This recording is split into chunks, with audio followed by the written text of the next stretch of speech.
Welcome, welcome, welcome, everybody, to another Sunday of When Black Women Gather. I am so honored today. I'm Helen Higginbotham. I always act like everybody knows who I am. I'm Helen Higginbotham. I'm the founder of When Black Women Gather, and what we are is an organization for Black women to come together and celebrate one another. One of the primary things that I love for us to do is have intergenerational conversations. So that's exactly what we're going to do today.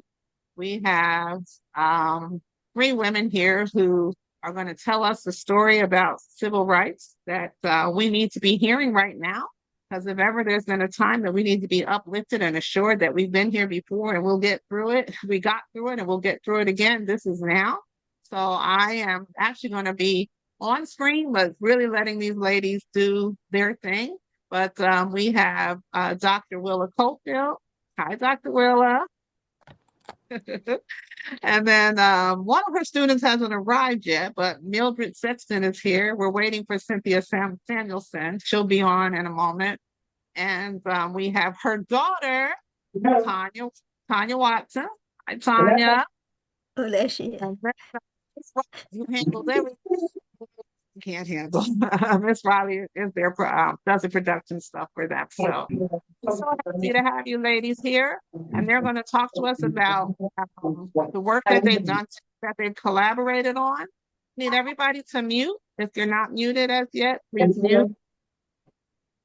Not sure who's okay. So everybody please mute. Good, good. Let me call you back about 7 o'clock. I can't see who that is. Can you see who that is? Please mute. Somebody who's on a phone call, you're just ending a phone call. Please mute. These ladies are going to talk to us about a work that two works that they collaborated on. One is a documentary film. I sent you a link for it. I hope you got a chance to look at it. And the other is a book, and it's called 9 o'clock, The 9 O'clock Whistle, and it's stories of the freedom struggle for civil rights in Enfield, North Carolina. And I'm not even going to give it away. They'll tell you all about it. And we're going to have an interactive conversation. So if in the course of our speaking, if you have a question, please just raise your hand and Miss Riley or I will acknowledge it and bring you on screen and you can ask your question. So you don't have to wait until the end. But I'm just going to let the conversation flow. So I don't know how we want to begin this. I'm so used to doing the intros, but you guys take it from here, and I'll just be here to chime in as need be. Okay, let's begin with introductions. I'm Karen Riley. I am coordinator. That's the title they just gave me for the 9 o'clock whistle. And I want to just read some brief introductions about some of the women that you see on screen here. I will start with Mildred Sexton, who is Dr. Mildred Bobbitt Sexton. She is an educator, an author, and activist, a proud native of Enfield, North Carolina. She is a retired educator whose 43-year career spanned every level of education, from elementary classrooms to university lecture halls. Her leadership roles include principal, executive director for Hampton City Schools, and adjunct professor at Hampton and Old Dominion universities. She holds degrees from North Carolina Central, Hampton, Old Dominion, and Virginia Tech, where her doctoral research explored the impact of year-round education. A lifelong advocate for equity, Dr. Sexton co-authored The 9 O'Clock Whistle, a book chronicling her and her peers' civil rights activisms in 1960s Enfield. She also appears in the award-winning documentary of the same name. Deeply rooted in faith and service, Dr. Sexton is an active member of Cary's Baptist Church in Yorktown, Virginia, and the Newport News alumni chapter of Delta Sigma Theta sorority incorporated. She finds joy in Bible study, painting, poetry, and journaling, and lives in Yorktown with her husband, Alfred. Her guiding scripture is Jeremiah 29:11-13. Please welcome Dr. Mildred Bobbitt Sexton. Yay! Okay, Cynthia is not here yet, so I'm going to share the bio also of another woman who will be coming on shortly. Her name is Marianne Michaels, so just give me 1 second.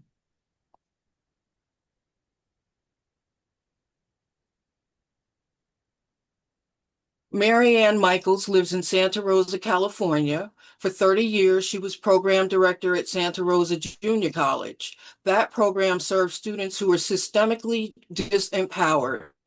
Willa and Marianne met at the National Seed Leaders Training at the Webb School in Claremont, California in the summer of 1996, where they became allies. Over the last 29 years, their relationship has become a very deep friendship and kinship. Mary Ann was the quiet force behind the editing of the 9 o'clock Whistle book. Week after week, year after year, she and Willa met by phone every Monday and Wednesday morning. Two voices, one vision, shaping the book with care, precision, and deep camaraderie, making the book shine one phone call at a time. Please welcome Mary Ann Michaels, even though she's not here yet. Next, we have Tanya Watson, who is Willa's daughter. Tanya is also a trailblazer whose life has been defined by courage, compassion, and commitment to justice. Born in Rocky Mount, North Carolina, Tanya stepped into history at just 6 years old as one of the first Black students to integrate an all-white school in Enfield. That early experience, shaped by her parents' activism, sparked a lifelong dedication to equity and empowerment. With a degree in psychology from Douglas College at Rutgers University, Tanya spent over 4 decades advocating for individuals living with severe mental illness, challenging stigma and promoting dignity. She now serves as the community outreach and social worker at the Plainfield Senior Center, where she continues to uplift and connect communities with care and purpose. Tanya's story is also one of movement and artistry. She was a competitive gymnast, cheered for the New Jersey Nets, and danced with the renowned Dance Theater of Harlem. Her journey reflects strength, grace, and a deep belief in the power of showing up for others. Please welcome Tanya Watson. Thank you, Karen. Thank you. Welcome. You're welcome. I'm looking for Angie. I'm not sure if she's back yet. But Anjanetta Robinson, was also a support person for the 9 o'clock Whistle. She poured her time and talent into the project with unwavering generosity, consistently rising to the occasion, especially during high pressure moments. And she did it all with grace, precision, and quiet brilliance. Please, let's welcome Anjanetta Robinson.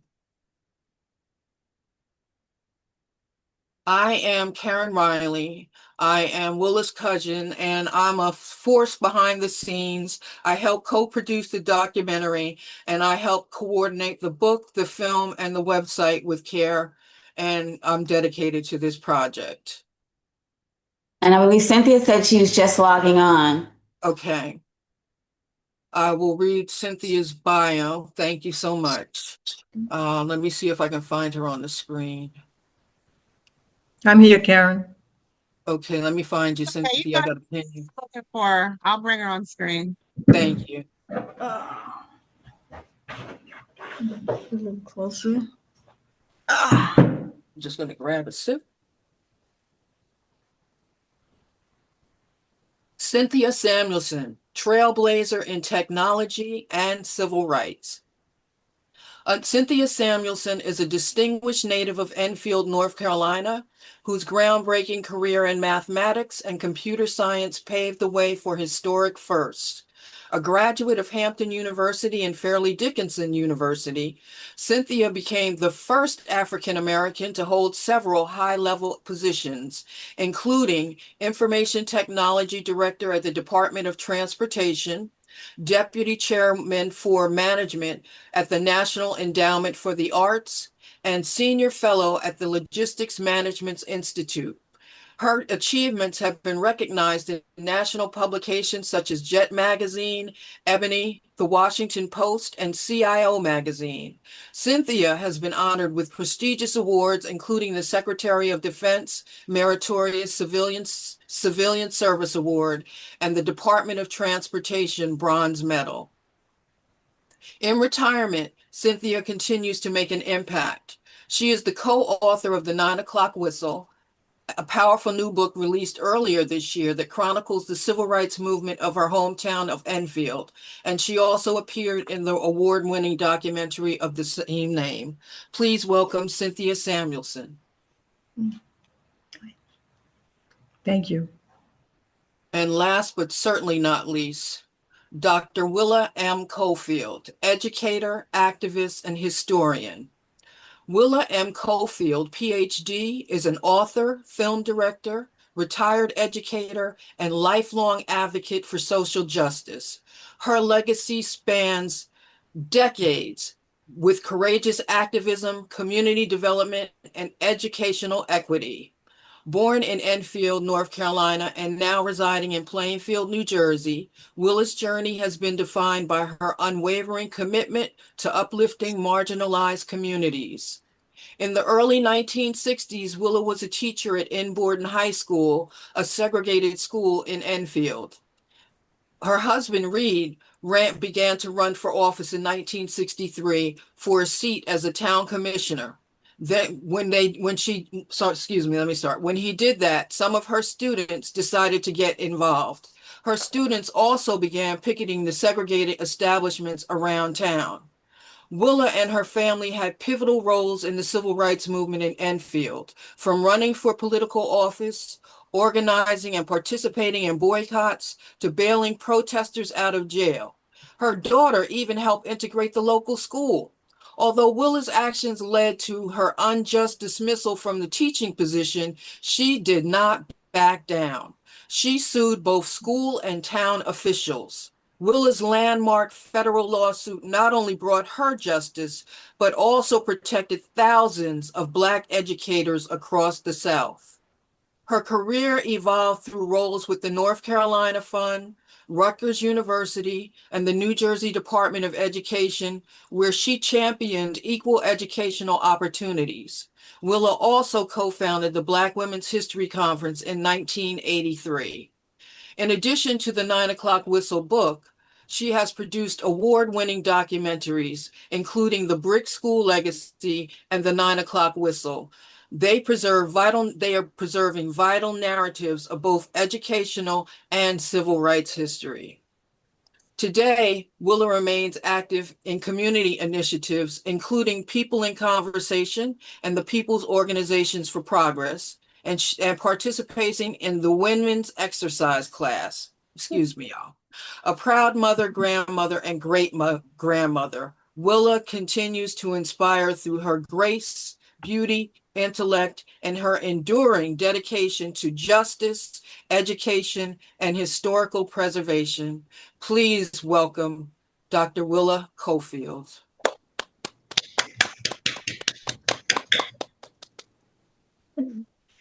At this point, I just wanted to bring up the question, what is the 9 O'Clock Whistle? And also to note that all three of the authors, Mildred, Cynthia, and Willa, are members of Delta Sigma Theta sorority. I'm getting tongue-tied, excuse me, people. Well, you're doing very well. Good. Okay. We would like to say that there are many others, too numerous to name, who supported us in many ways that we also want to give thanks to. And we say thank you to all who have tuned in today. Now, the question is, what is the 9 O'Clock Whistle?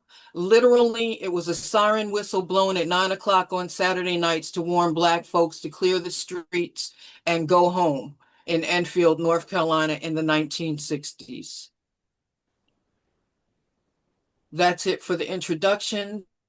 Ms. Helen, should I show the video? Or do you think we should just have the conversation? We can maybe is the video that you sent us, you mean? Yes. Yeah.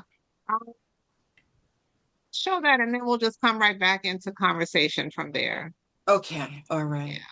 But I just want to thank you ladies for coming, and I can't wait to start the conversation and people are going to love it. I have to tell you all, thank you, Jocelyn, for referring me or Dr. Cofield to me. We've had wonderful conversations ever since, and you guys are gonna love hearing from her. I promise you. Just hang on. So go ahead and show the video, and we'll talk from there. Okay, here we go.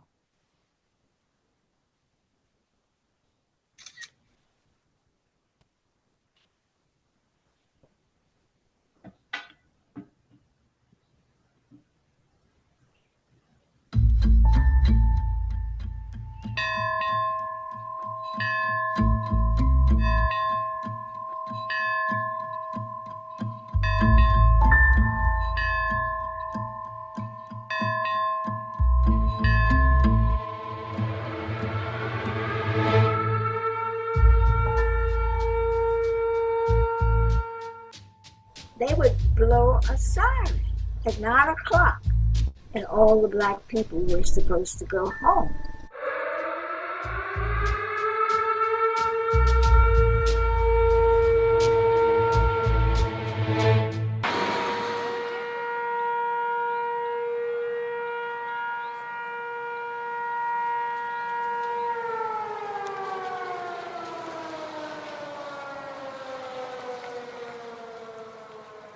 I wanted to do this for a long time because I knew that what we did in the 60s was significant, historical, and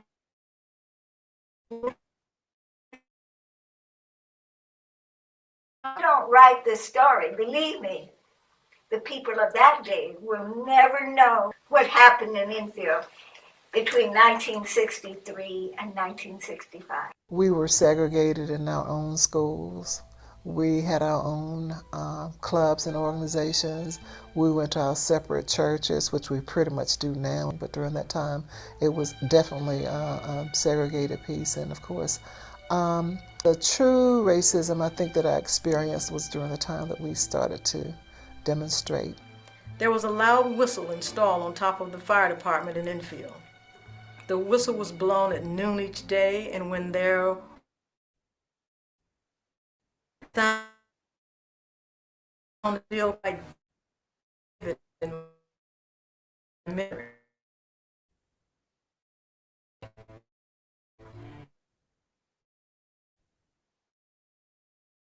The alarm was used to alert volunteer families immediately. Go home. My goal was I wanted to do better than what my parents, that was my drive. I just don't want to live this life. I don't want to be on the phone the rest of my life. I don't want to have to answer to someone else all my life. I really went from this cowardly person to being very aggressive, assertive, bold, really violent. Enough is enough, and I won't take it anymore. I will not. I refuse to bow to the demands of racism. Between April 1963 and June 1965, a relatively small group of Enfield black youth and adults organized and successfully challenged the historic and pervasive racism which narrowed our lives, limited our opportunities, and thwarted the development of a healthy community. It all began in the spring of 1963 when one man, Reed Johnson, my husband, walked into the Enfield town office and informed the clerk that he wanted to run for town commissioner. Johnson's filing for town commissioner awakened new interest in politics in Enfield's black neighborhoods, in Newtown, Black Bottom, and on Cemetery Hill. People talked about Johnson's filing at Rip McWilliams' barbershop and at Rosalie Cofield's and Queen Pittman's beauty salons. His bold act in a town where only a handful of Negroes could vote unleashed fears among whites and caught blacks by surprise. When he filed his as a candidate for the town commission, the town was very shocked, and people started calling our house, threatening to burn it down if he didn't withdraw from the race. And cars would pass by at night and people would yell out ugly things. My husband told me that every time they passed a service station that was run by a Bobbitt, two brothers whose last name was Bobbitt, that they yelled out him and called him the N-word. And finally, one night, we were startled to see a cross burning on our back lawn.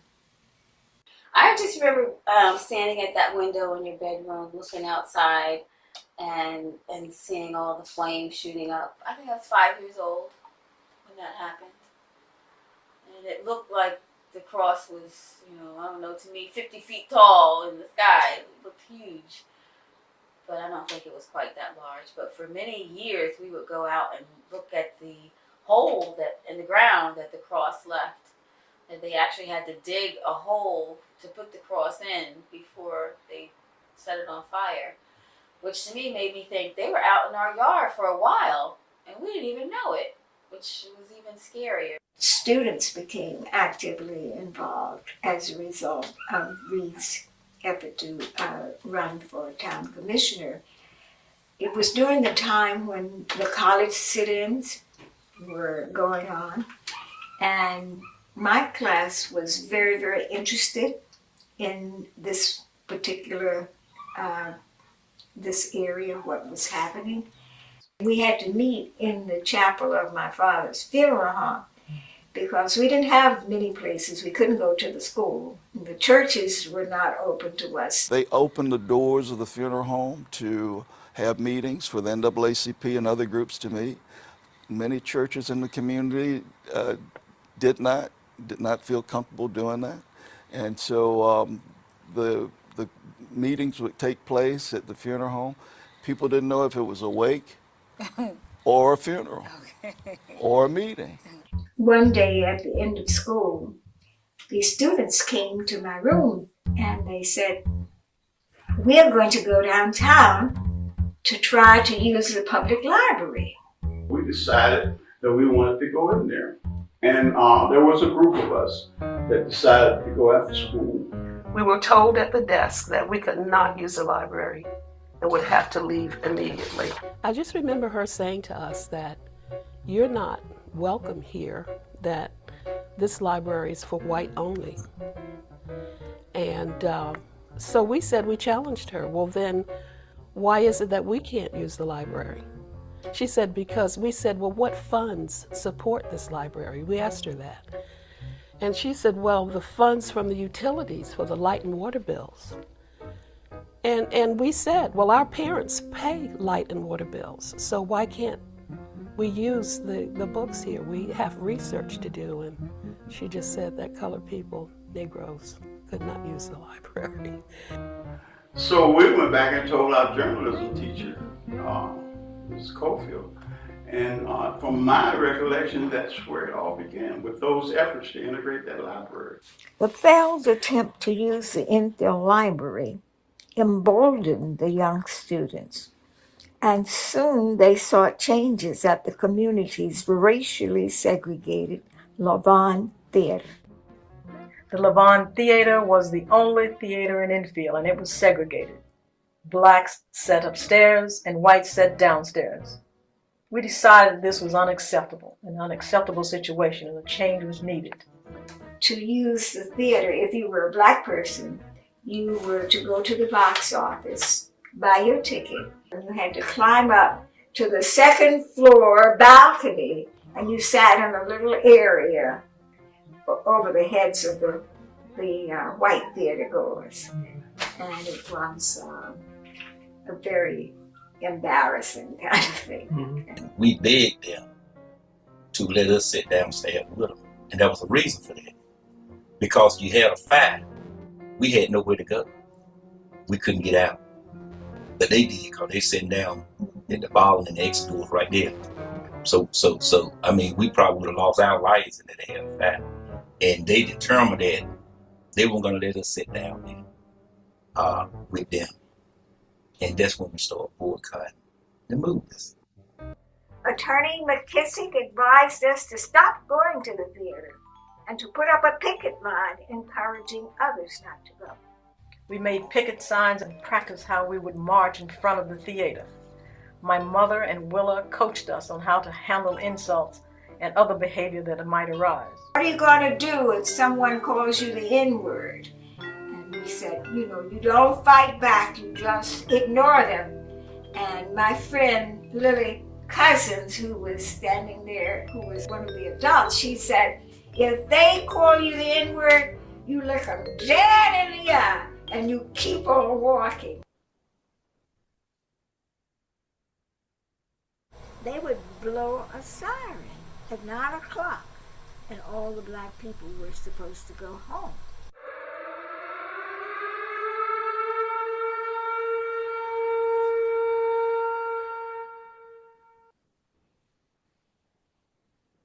Okay. Thank you all for watching. Are there any questions right now? All right, I just have to bring Marianne on. Chat for everybody, the link for the documentary and the link for the book. Judy, did you want to ask a question real quick before we get started? If so, go right ahead. Yes, real quick. Was the was that only on Saturday evenings or every evening? It was just Saturday evening. Mm-hmm. Yes. In that time, lots of black people came into Enfield who lived on outlying farms, and the town would be packed, the sidewalks. Lots of things happened. People met their friends, people shopped. It was kind of a social event. And somehow this became annoying to, I guess, white shoppers or store owners or the community at large. And so they passed this ordinance that at 9 o'clock, the stores would close and they didn't say black people, but they meant black people, should leave the streets. And I'm not sure how long this went on, but I think sometime after the end of World War II, in 1945, and it was still happening in 1964, 63. So what was the repercussion if in fact you were called out in Enfield proper after 9 p.m. on a Saturday? Well, we didn't like it. It was insulting, it was demeaning, and we resented it, but we had no public voice. The Enfield Progress, which was a newspaper, which ironically had been founded by a black man, which none of us even dreamed was true. But there was no voice there. They always insulted us when they could. They would never use titles, for example, for black people. So that wasn't an avenue of protest. We had no elected officials. There was no black person who worked for the town beyond the level of maintenance. So we resented it, but we had no public way of asserting. Of course, we could have gone to the town council meetings, but we were hardly welcome there. And would you be arrested if you were out after 9 o'clock? Yes, that was the threat.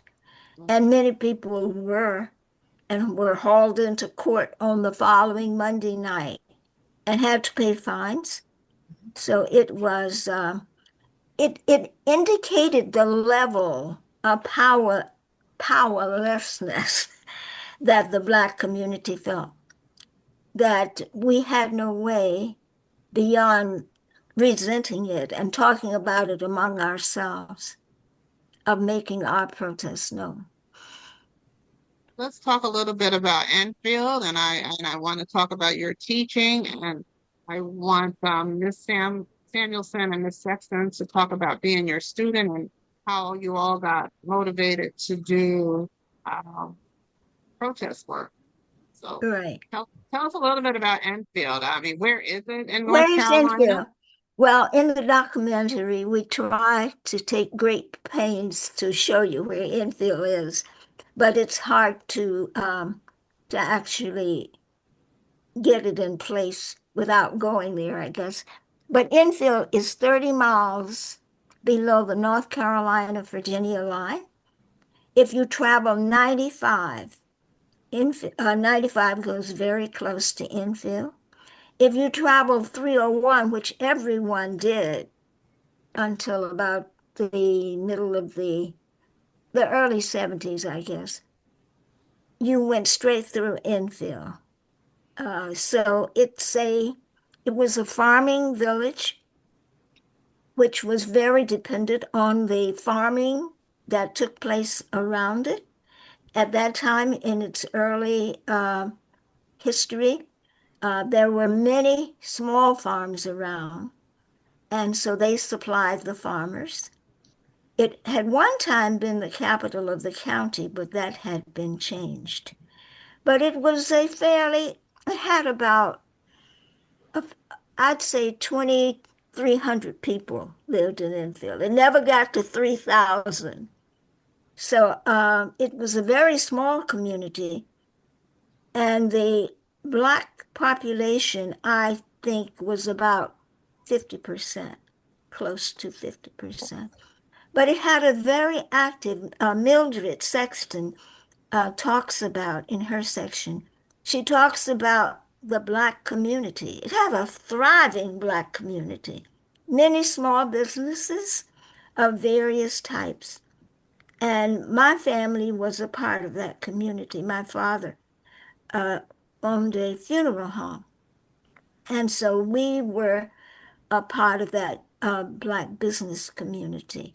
Is there anything else that I should say that would help people think, visualize Cynthia and Mildred and Tanya? Can you think of anything else? It had a big peanut factory. It called itself the peanut factory of the world. And it still has many of the old buildings that were used for the peanut factory. And I can remember as a little girl, to have a job at the peanut factory was a place of status. And there were women who worked, I think they made about $16 a week, which was considered a pretty good salary for Enfield. Anyone else? It had no Black person, as I said, worked in the town office. We had no Black police. It was just a town where white domination was evident on every corner. And when you went downtown in Enfield and went in one of the stores, you definitely didn't ask to go to the restroom. And you very easily might have been insulted. Cynthia talks about how in the Roses, Five and Dime, if there was a white person who approached the counter after you did, that person was waited on first, and you had to wait. So, you know, that part of North Carolina had been a part of the Black Belt during the slavery. They called it the Black Belt. And that's where the big slave plantations, they grew cotton and tobacco and all. And so that's where many Black people lived because of that heritage. And I was just saying earlier today that that section sent, during Reconstruction, that part of North Carolina sent so many people to public office, to Congress, and to the North Carolina legislature. They called it the Black Second because they had Black representation. So we have that history, but we didn't know it. We had no idea that a Black congressman had lived in Enfield. We thought that Reed Johnson, my husband, was the first Black person who had ever run for Congress. But then we find that there was a Black congressman who served in Congress with distinction, who introduced bills and made speeches, and not all the Black Congress people did that. Some of them said, it's just enough for us to be here. We don't have to say anything. But O'Hara James O'Hara was very well educated for the time. He was a lawyer, and he made speeches in Congress, and he introduced bills. But we had no idea of that history until 20 years after the 60s.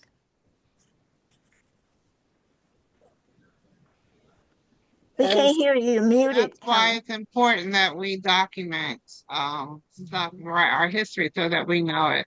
So, Ms. Sexton, and ladies, just chime in and tell us what was it like Yeah. Growing up in As this, in the 60s, as a yeah. student of Willa's, and I laugh about it now. It took me a really long time to not call her Miss Miss Johnson. Johnson. So when she said, "No, Mildred, call me Willa," I said, "Oh my goodness, okay." So that was a biggie for me. But yeah, I was born in on the outskirts of Enfield. Never lived on a farm, but always was a, can we say city girl or town girl? And I was born in my grandparents' house, but my father um, moved to Enfield, and of course, he opened a barbershop downtown Enfield. But some of the things I remember as a student, I started there in first grade, and then I had to transfer to another school for a year and a half, which was really disappointing because they didn't have the conveniences that our school had. Even though we were segregated, we had a cafeteria and we had inside bathrooms. But when I came back to Enfield Elementary School, then that started me and carried me through high school. And I was in Willa's English class for the entire 4 years of high school, and I had really, really good experiences. And one was the fact that she taught us how to work in teams, working together, being unified. And the other thing is that she introduced to our school the National Honor Society, and I was very fortunate to be inducted into the National Honor Society under her leadership, even though the initiation was, I consider it today as hazing, but it was wonderful. But we had a very good time doing it. The other thing was that she afforded me the opportunity. I think Karen introduced us, when she was introducing us, she said that the three of us were members of Delta Sigma Theta. Well, Willow actually asked me to run for Miss Jabberwock, which it was an honor, where it was more of a fundraiser to raise scholarship money for students. And I vaguely remember, but I think I did pretty well. And we raised money. And of course, portions of those funds went to North Carolina Central, where I was attending college as part of my scholarship as well. And the other thing is, which is really ironic, is that during our senior year, it might have been junior, she had us to go on a field trip with her. And she brought us to Hampton University. And who thought one day I would be teaching at Hampton University? And of course, we toured Colonial Williamsburg and we did a number of things.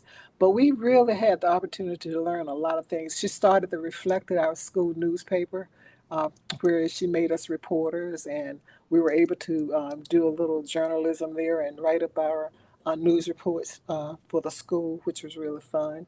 And a lot of the students still have those newspapers, and I have some clippings where it had the Enquirer and a number of things there. But I think the most important thing that I learned as a student is that I learned, even though things were going on in the world and we lived in an isolated situation, um, being a kid and being a teenager, being 15, 16 years old, that's all we knew. And we felt that that was the norm. And the good thing about it is we were in an environment of adults, parents that created an environment where they created jobs, even though a lot of them worked on the farms, and they made sure we were taken care of. And I think the biggest goal was that we would have a better life than they did, even though if you looked at the Black community at that time, they were quite successful compared to what we see in Enfield now. And of course, a lot of different things sort of lend itself to Enfield being what it is now, because when they built 95 and went around Enfield and the traffic no longer went from north to south through Enfield, the economic system really fell apart. And that's probably one of the big reasons there's quite a bit of poverty there. But I'm happy that I did grow up in the small town of Enfield. There's a lot of history there. And I'm very grateful that I had a teacher like Willa and many other teachers that were really, really supportive and made sure we learned and did the right things and prepared us for the world out there, whether it was integrated, which we didn't know was going to happen in the earlier years when I was like ninth grade, and prepared us in a sense for, if the world continued to be segregated, prepared us for that as well. Growing up in Enfield, in a small town, as a child, as I write in the book, although segregated, I didn't know about it as a child. I could eat at anyone's house, and I love biscuits. I could ride my bicycle anywhere, next door to Miss Maddie's, across the street to Miss Florence or Miss Effie's. It was just wonderful. The community instilled confidence. The adults looked out for us, even though we were not aware of it. I enjoyed being in Willa's class very much. She too instilled confidence. She never said it. She just projected it. I always wanted to dress like Willa. I wanted to be powerful, soft-spoken, but sharp. It's still a work in progress at almost 80 years old. Willa Cofield, Carolyn Powell DuBose, and my mother were conspiring from the day I was born, and I didn't know it. I learned later. When I was about to graduate from high school, I'm looking at all these colleges. They had already decided I was going to Hampton. They didn't tell me, they just listened to me, but I was going to Hampton no matter what I did. I also didn't know until later that they were Deltas. They have been influencing me in more ways than one, and I'll give you an example. A close friend of Willa's and my mother's, Carolyn Powell DuBose, gave me her Delta pillow when I went over at Hampton in the Gamma Iota chapter. Right. And she had taken her name off, kept the C, and had my name engraved. I didn't even know Carolyn was a Delta. And when I talked to her, I sent her a note to thank her. I remember the note that she sent me. She said, "Oh, death, where is thy sting? I have been influencing you all these years and you never knew it." So I'm a product of that environment with all its strengths and idiosyncrasies. But here we are. I am still following them, as you can see by the way, and these ladies are still my role model.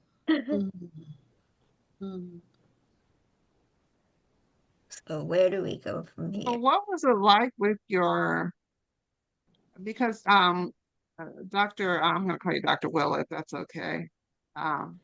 Dr. Willa, during the day, you have these students in your classroom, you're influencing them deliberately, I'm sure, to be the women that they are today and to be proactive as young students. So what was happening with the parents at home? Were your parents, because you were educating and registering and Black adults to vote by night, what was happening in the community? For those of you who were her students, when you went home, were your parents supportive of what was happening in the classroom? Was there pushback? We always hear about Martin Luther King and how it's all beautiful now, but there were a lot of people who were against, Black people I'm talking about, who were against what Martin Luther King was doing. And I'm going to guess, Dr. Cofield, that not all Blacks were on board with the work that you were doing. So how did people feel about you influencing their children? And for Ms. Sexton and Ms. Samuelson, were your parents okay with it? Well, that's a very good question. It would take a long time to answer it really well. But I can say that last Sunday, a week from today, I met the one teacher, no, there were two, who supported when I filed the suit against the school board and the town officials and the county officials. There were two teachers who were willing publicly to support me. And the one I saw last Sunday, she said to me something, I had her say it twice. I was so impressed by it. She said, when I came to this community and saw how benighted it was, and I saw how needy the students were and the position of the school, she said, I decided that the Lord had sent me there. And that was Miss Alexander Mitchell, she is now. And she's still there. And she's still working in the community. Very impressive, very beautiful teacher, very beautiful person. But as to the parents, it took a lot of courage for parents to support us. It was not popular. You know, it's popular now. It's accepted now to talk about Dr. Martin Luther King. But a lot of people didn't like Dr. Martin Luther King in his day because he brought things to the community that people didn't want to hear. So the parents, Mildred's parents and Cynthia's mother was really the heart and the spirit of our movement. So Cynthia was going to be involved whether she wanted to or not. Her whole family, her two brothers and she and her mother, my family, we were like at the core of this movement, but we were not. People criticized us. I remember teachers even approaching students and say, "You're talking about freedom. What is freedom?" They actually, we were not popular. We were a small group of, I don't know what words they would use to describe us, but I had friends who stopped coming to my house because it was not safe.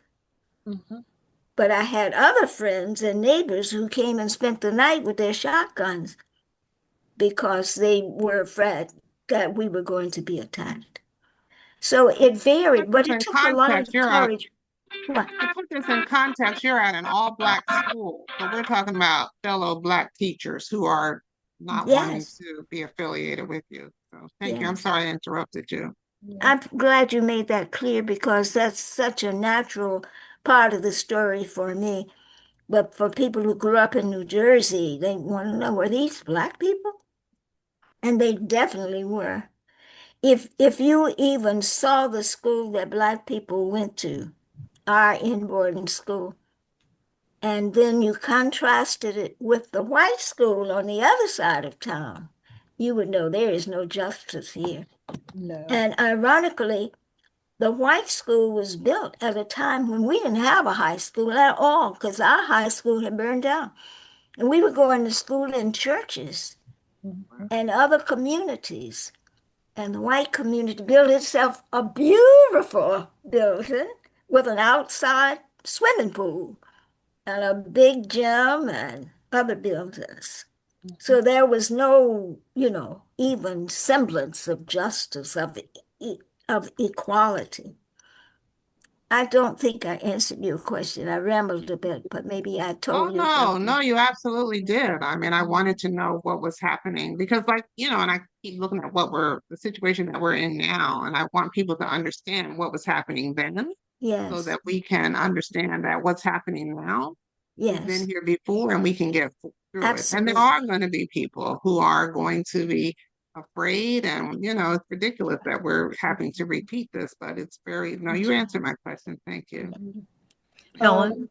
Go ahead, Ms. Samuelson.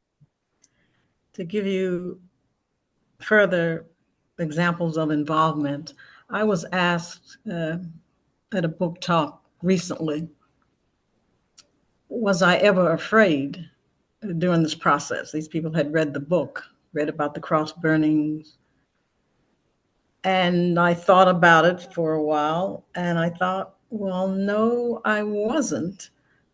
Perhaps I was too young, although I was 17 or too immature. But then there was this instance that came to mind, and it was the day, Willa, that they locked us up, that they took us, off the picket line, and we were in jail. And as the day wore on, I started to get concerned. My father had come in from a trip late that night, and he was resting, and I thought, well, my mom will get us out. My brother, two kids that my mom had reared, one was in jail, and I found out later that night the other one had been hit with the fire hose. But I said, I want my mother. And this voice came from somewhere behind us in another cell, and she says, I'm over here. Mm-hmm. At that point, I realized we're in big trouble. My mother can't get us out, and my father may not even know that we're in jail. So my family was involved, as Willa said, and almost to a fault. Yeah. And my Cynthia, parents were very, supportive. When I told my parents that I was participating, my dad was very, very supportive because he was always having us to read and to always look at the news and always, of course, he was military at one point, so he knew about the injustices all over everywhere. But there were a couple of things that come back to mind about that time, and very few people know about it. But my dad was threatened several times, and many times he would have to pick us up and take us out to our grandparents' house. And I remember one Sunday afternoon, he received a telephone call, and it was I can't remember the complete details, but if he had not come downtown at that moment, they were going to burn his shop down. And another incident was when the movies was closed, shut down, and I didn't talk about it in the book, but all of the popcorn and the milk duds, all of the candies that they sold at the theater, and I didn't know this until I was an adult. I went in. I said, "Oh, Dad, you have candy just like the movies, and I have the popcorn and everything." But little did I know that later on, my mom was telling me about they threatened Dad if he did not sell those items, then we would probably lose the shop, or they would burn it down, or they were threatened. So I remember a couple of times they had to take us to my grandparents' house. Going back to our classroom as a student, I remember when we were doing our yearbook, Willa, and we didn't have a yearbook, never had one, the standard yearbook. And Willa was helping us to make yearbooks just as for a memory of who we were and what we were doing. And so we decided to go out to the different businesses and raise money. And the white businesses gave us money, and we had plenty of money, and we had enough probably to start a yearbook. And Mr. Cameron was our advisor at that time. And so when we talked about it, we were made to take every single dime back to those people that had given us money, the supporters, and give that money back to them. So and that was very hurtful. And that was an example of not all the Black people were supporting what was going on at the time. And even some of my friends would say to me, "Why are you being involved in that? I wouldn't do that. I would be afraid." But like Cynthia said, I wasn't afraid. And of course, I'm going to say to you right now that when the water hoses came out and the screaming started, I ran. I ran in my dad's shop and hid behind him, and he said to me, "If you run in here one more time."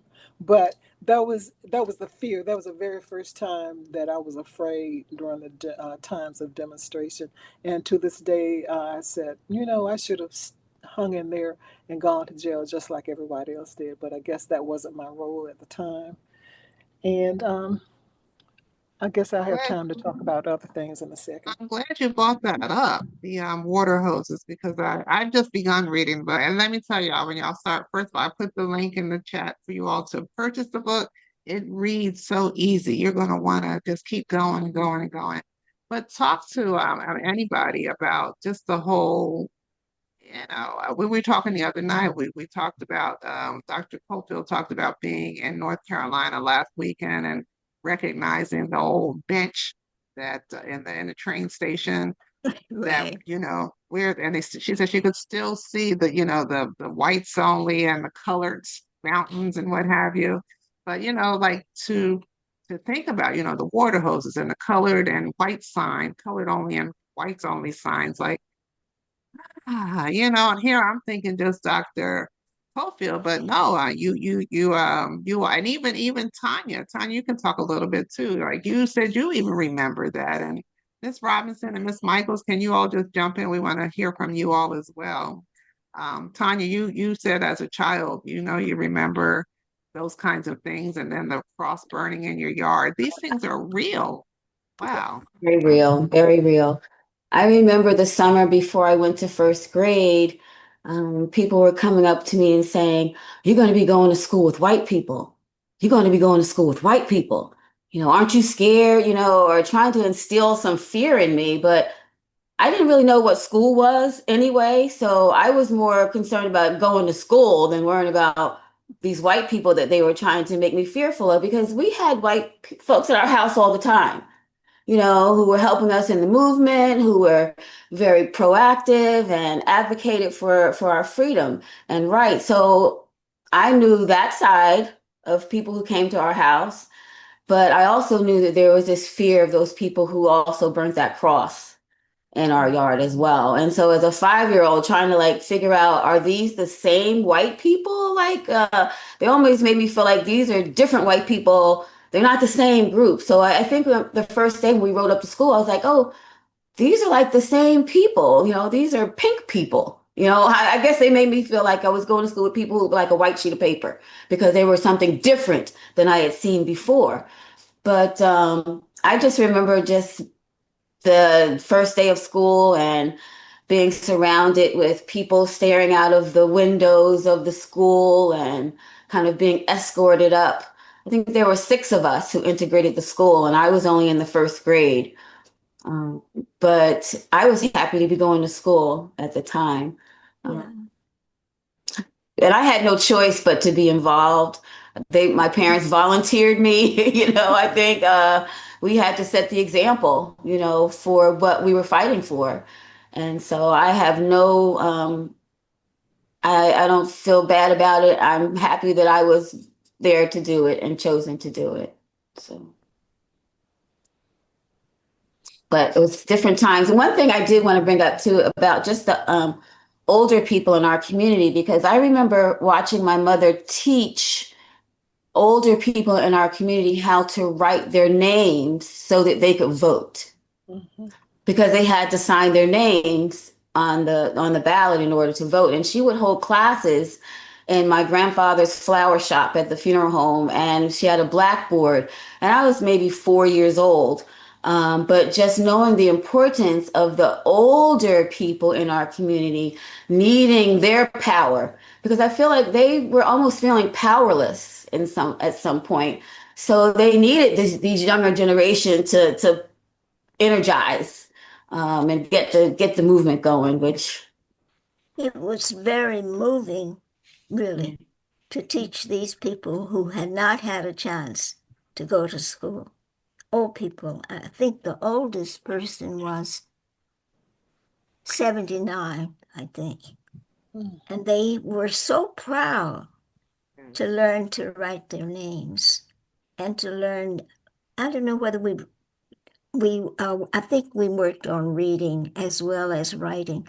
But Dr. Martin Luther King signed our certificates, because people don't know that many people don't know that one significant part of his movement was to hold citizenship schools. And I was privileged to attend the citizenship school. And then your charge was to go back to your community and teach people to read and write so they could register, because at that time in North Carolina and most southern states, you had to pass a literacy test in order to register. And so these people were just really, really, they felt accomplished. They felt, I can't say exactly what their internal feelings were, but I could tell by their demeanor that they felt very proud to receive this certificate, saying that they had completed this class, this literacy class. And we did it at church one Sunday morning. Everybody was dressed up, and I stood up in front of the church and handed out these certificates to those students. Great. So I wanted to recognize two of the people who, I don't know whether this is a time to do that or not, Please do. but Please do. Ann Janetta Robinson and Marianne Michaels, you heard introductions of them earlier, but these are two of the wonderful people who joined us in making the book and the video possible. And Angie, as was noted, that Karen noted, did your woman's work in getting the book published at very critical moments when we were communicating with the publisher and had deadlines to meet. She brought her tremendous computer skills to the situation, and she just was very, very helpful in getting the book, the manuscript ready. And Marianne Michaels, who lives in Santa Rosa, California. How many years did you spend, Marianne? Tell us about your contribution.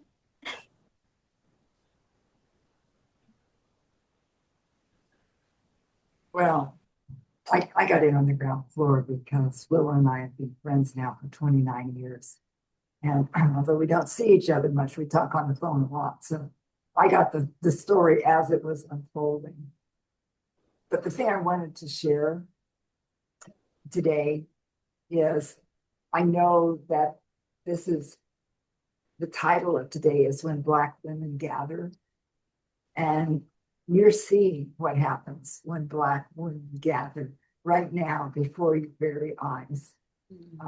If I had to give a short answer, I would say truth gets told and creativity blossoms. And this book, this marvelous book, is a product of Black women gathering. That's how this came into being. And I want to tell you one story, which is the story of the cover. I think in pictures, and so the cover tells me a story. I don't even have to open the book, but it's because I know the backstory. So this cover is a gathering of Black women's creativity, and it's the collective that I see when I look at this cover. The first thing I see, of course, is the title. And Mildred Sexton is the person who created the title for both the video and the book. The second thing I usually see is this line of marchers across the bottom because of the white just reaches out and grabs me. And that's from the Cynthia Samuelson collection. And then the thing that's hard to see is in the background is the Levant Theater, which is the racist segregated theater. And that's from Willa's collection. And the red cover, that's Karen's work.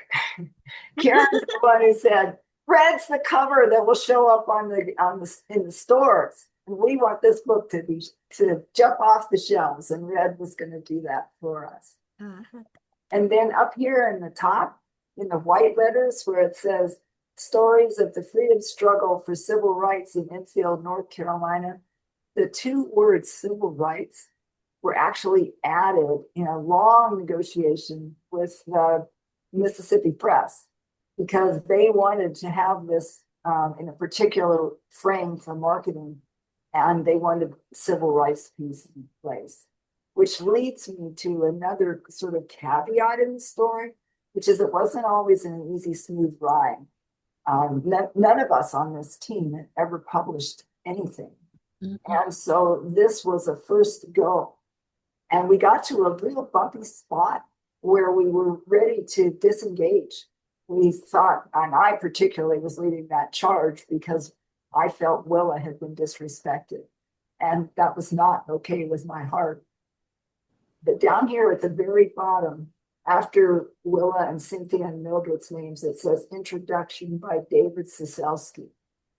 David is actually a white man, but he wrote a wonderful introduction, and he encouraged us not to walk out on the Mississippi Press, and he advocated for us with them so that this work could get published.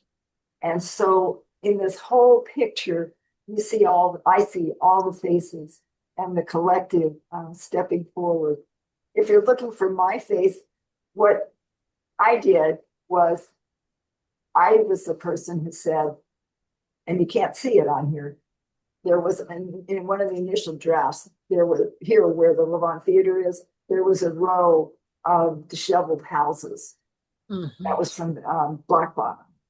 And I just didn't feel that that represented this book at all, and not the story that this book was telling. And there were others in the group who felt the same way. And so the removal of that and the fact that that's not the lead on this book, to me, makes my heart big. Thank you. Thank you, Marianne. And I would like to Jump in real quick and tell Marianne that our tagline here with When Black Women Gather is When Black Women Gather, amazing things happen. So thank you for that. Giving that plug and you didn't even know it. So go ahead, Dr. Cofield. I'm sorry. And we want to hear from you too, Miss Robinson. I was just glad that Marianne pointed out the collective nature of our work. And I think that's one of the big messages that should get through, that this was not done as an individual work, that there were 3 authors, and that Angie and Marianne and Linda Holmes, who is not here, but Linda helped us a whole lot.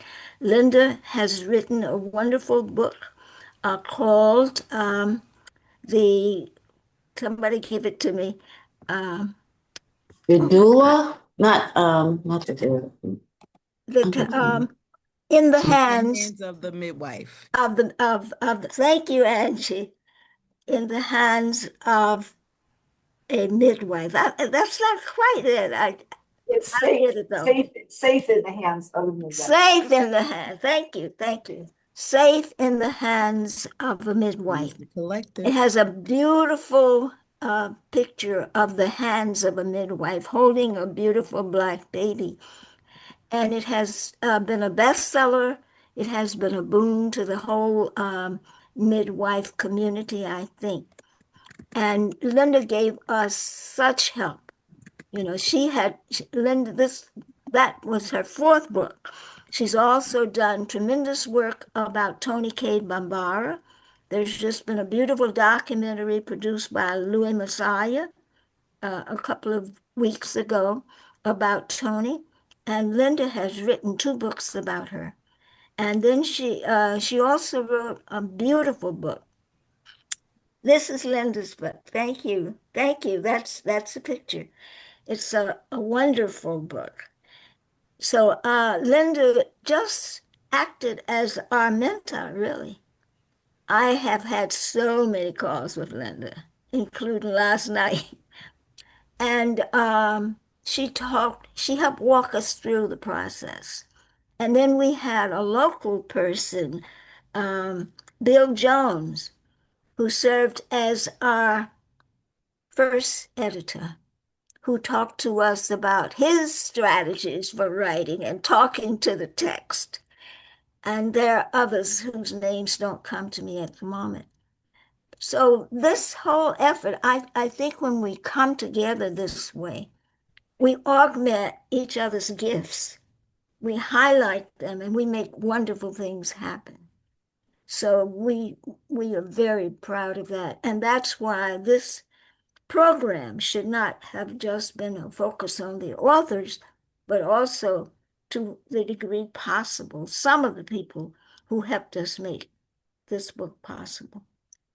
Let me just say that I don't think we've emphasized enough that Dr. Cofield will be 97 years young in September, October.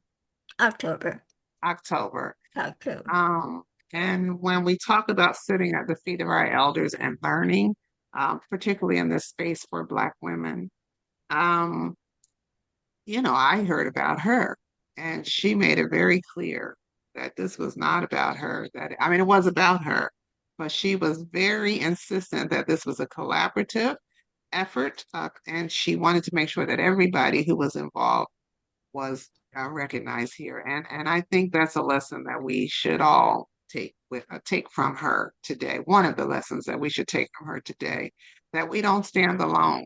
We lose nothing by, making sure that we give thanks to and embrace those who have helped us along the way. So I just wanted to share that. And I'm so glad that all of you are here because it certainly enriches the conversation. So, Ms. Robinson, what do you want to tell us about your involvement in this process? I like what C. Johnson said. She said, sounds like a labor of love. And to me, this is just how we do what we do. It's not an individualistic thing. She could be working on the book, this one could be doing that, and somebody could walk in the house and then they get right into it. And that's where I come in. I have the privilege of meeting with Dr. Cofield every week and listening and talking and doing things together with her and just learning from her. I say everyone needs their elder. And so this is how I just got in there. It's just she's doing what she do and I'm just there assisting, helping in any way I can, using what expertise I have just to keep the ball rolling. And that's what we do in our community.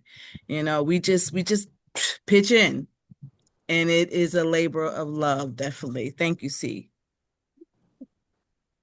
Thank you. And I didn't mention that the whole possibility of doing the video came from another Black woman whose name is Gail Cruz Roberson, who is co-director of SEED, which is a professional development program for teachers.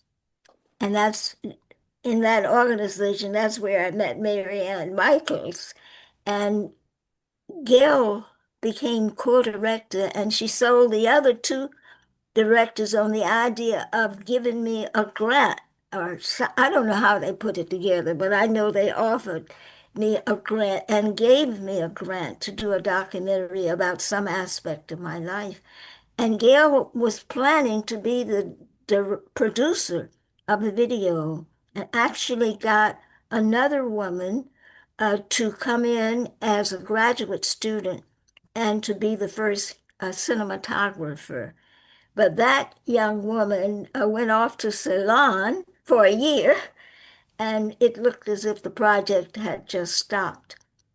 But when she came back, she gave us the footage, and we were finally able to find Karen, who had never done any editing for a documentary in her life, and went off to Scribe Video Center for a 4-week program to learn how, and was able to only get to 2 of the sessions. And one of the 2 sessions, they didn't have a computer for her to work on.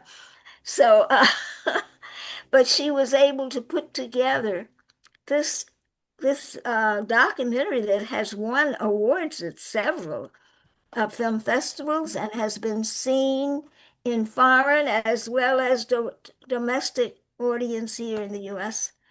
And so I think, magic happens, as you said, amazing things happen when Black women come together. That we don't just talk, we work.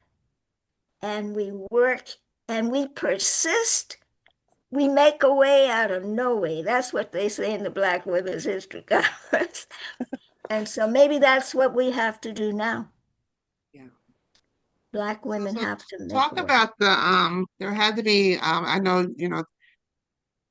there had to be times that you just felt like, and not just with the project, just like throughout your activism, there had to be highs, there had to be lows. Were there times when you just felt, I listened to a video with you and you said the work of a civil rights worker is never over.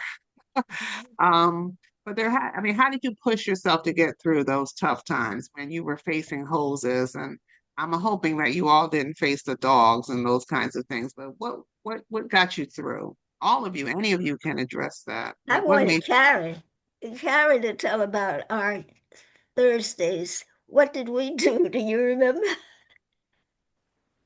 Do you remember how we would close the door sometimes and go get soup? like any situation, there are highs and lows. And I used to meet with Cousin Willa on Thursdays for a couple of hours each week to get the documentary together, to get the footage together and try and do things. But the question that you asked, Helen, is vital. How do we get past certain obstacles? And perseverance comes in just not giving up. You know, what's the expression? Rest, but don't give up. So you rest for a little while, you breathe again, and you take a little step. And if you have to sit, then you sit, and then you get back up and keep going. That's what happened with us. We had times when we were doing the documentary where nothing would work. The computer would glitch. We were frustrated. We were tired, and we'd have to take that break. But we always came back to it. And that's one of the things that I admire about Cousin Mula, her perseverance. She always, always, always continues on and goes through. She gets the job done.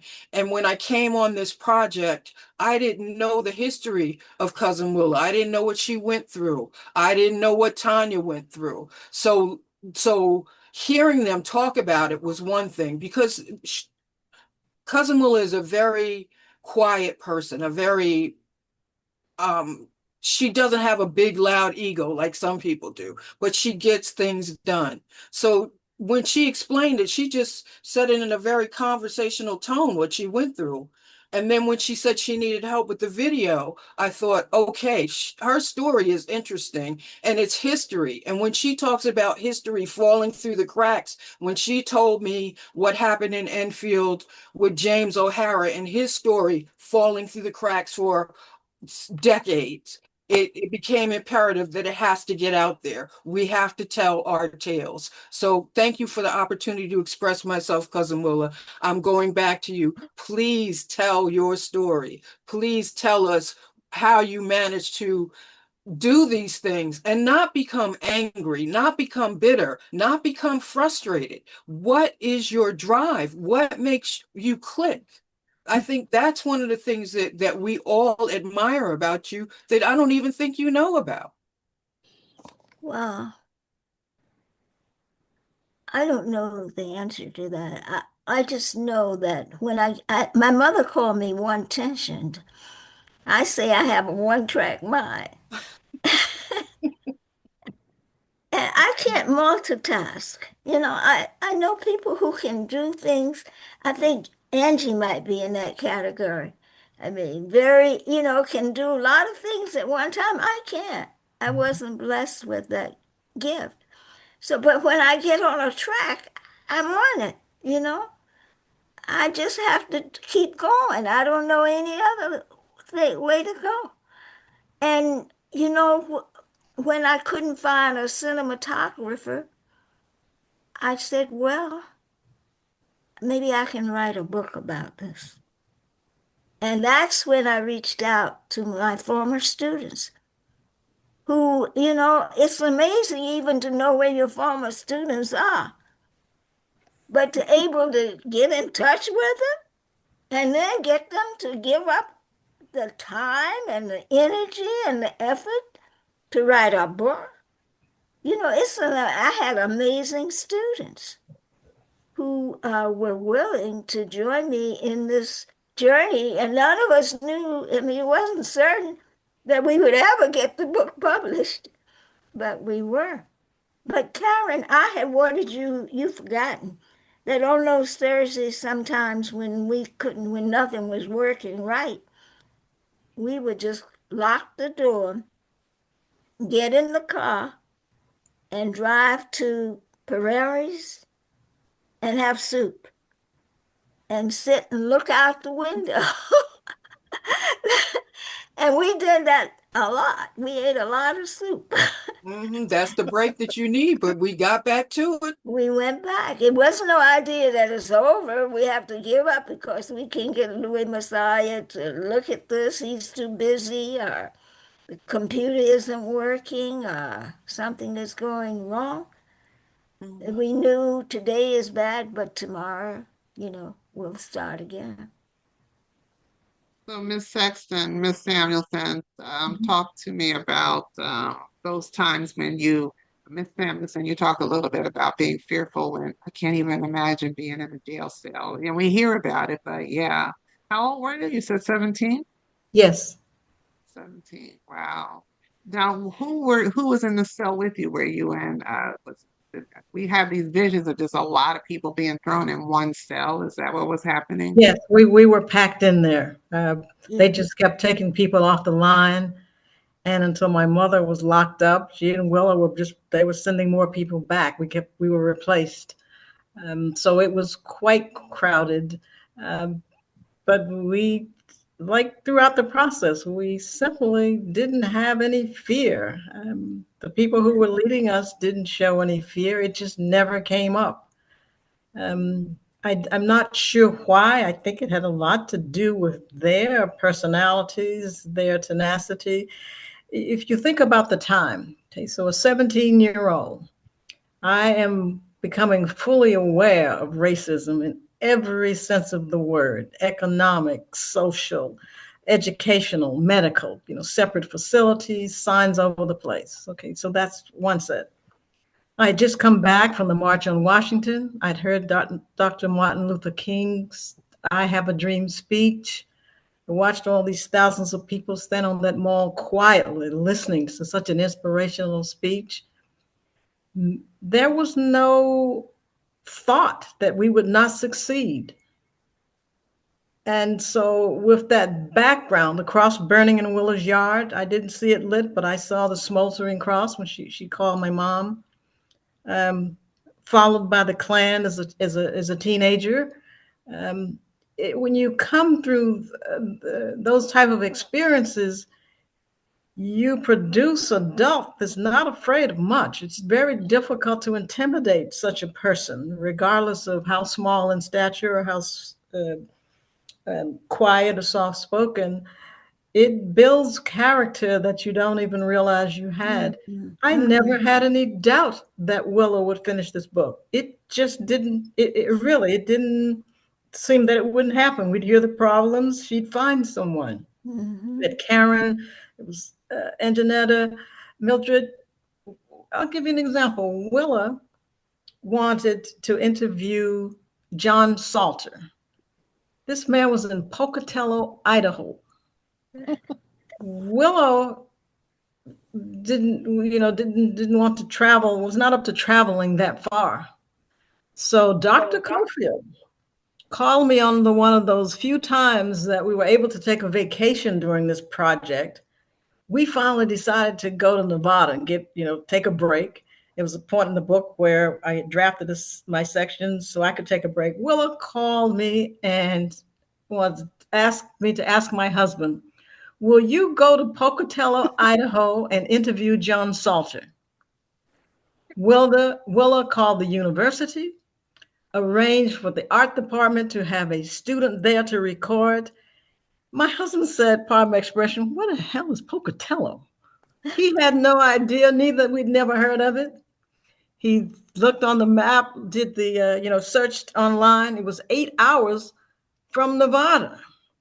So off to Pocatello we go. This was in maybe March. I had no winter clothes.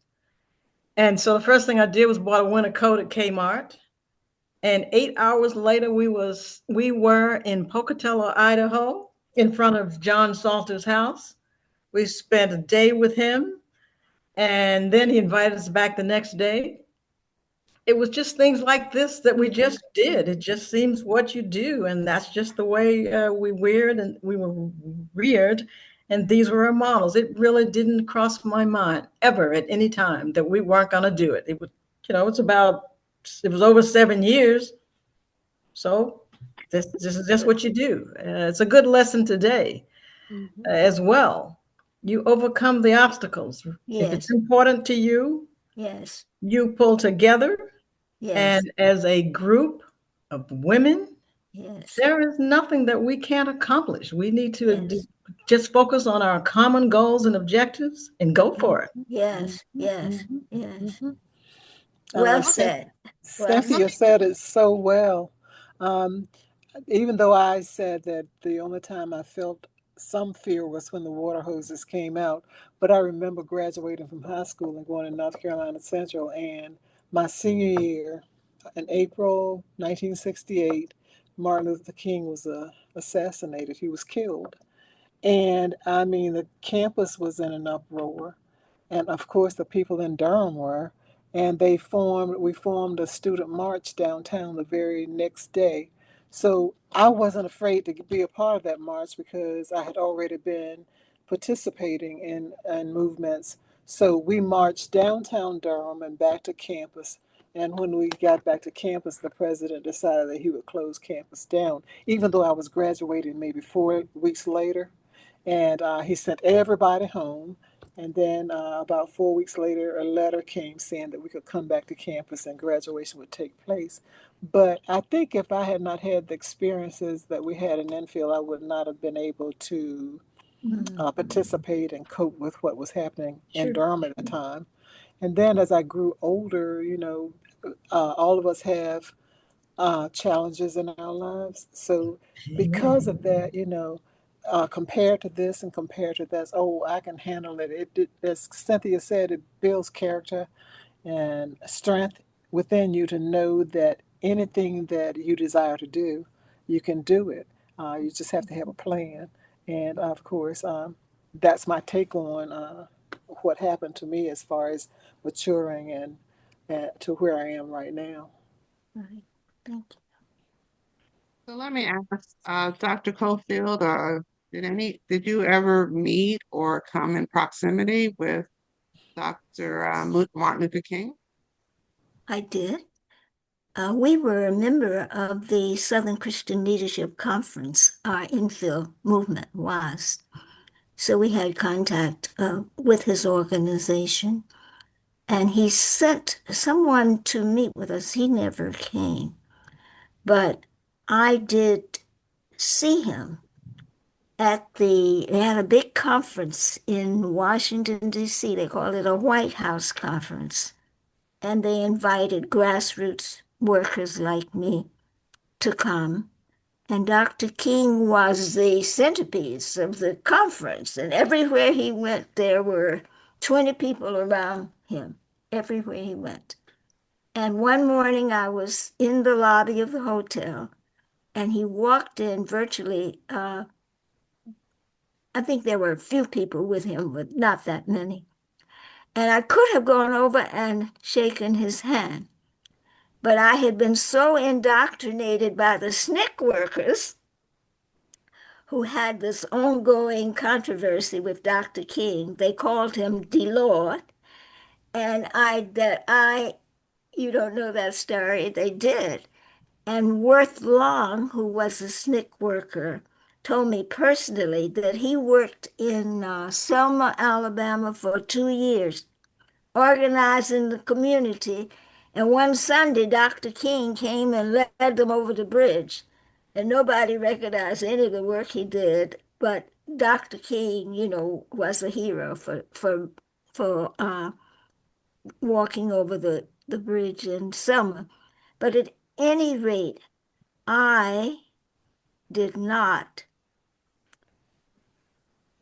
speak to him that day when I could have, and I've regretted it ever since that I did.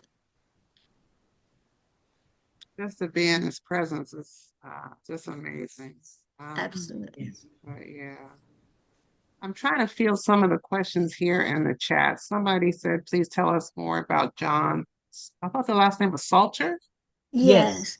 I wanted to say that interview that Cynthia did of John Salter has not received much exposure.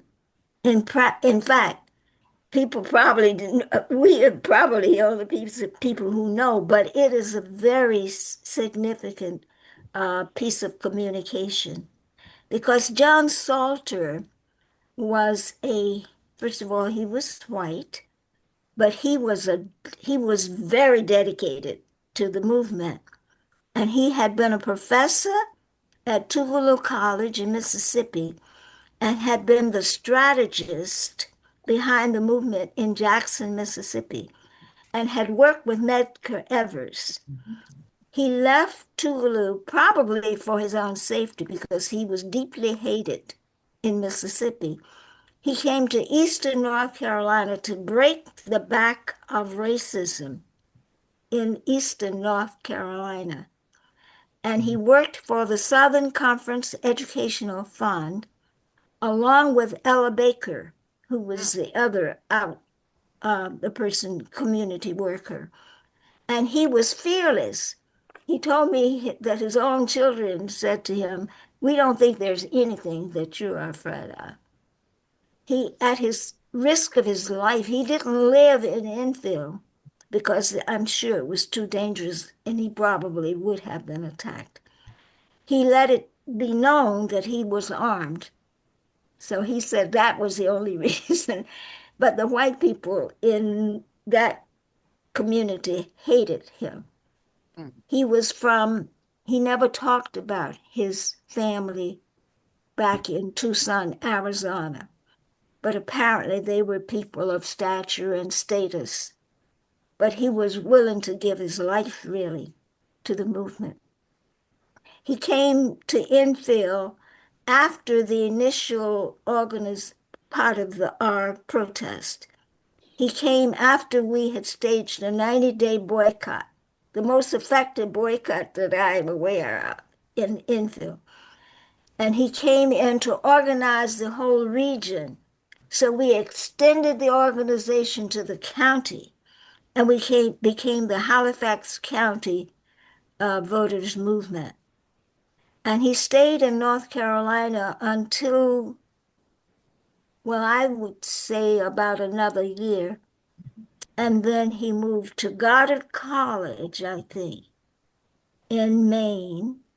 And from there to the University of North Dakota, I think.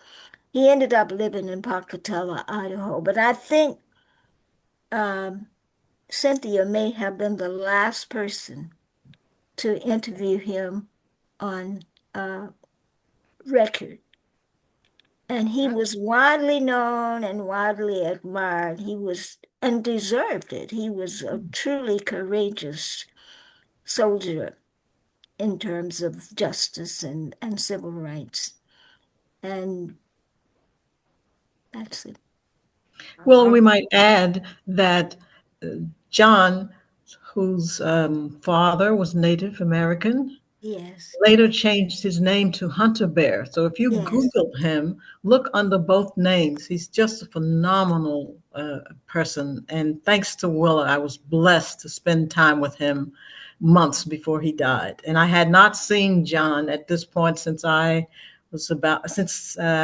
left around when I went to college, around 17, 18 years old. And I got a chance to spend time with him, so many years later.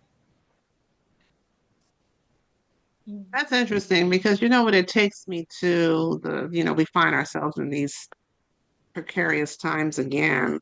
And how do we know who are the John Salters? How do we know who are the good white people who are there to help us? And conversely, how do we know who are the Clarence Thomases who are, going to do us harm? I don't know how. So I don't know. Dr. Cofield, was there? That's such a crazy question, but were there traits that you looked for in people to know who you could trust, who you couldn't trust? I mean, how did you know who were the good folks?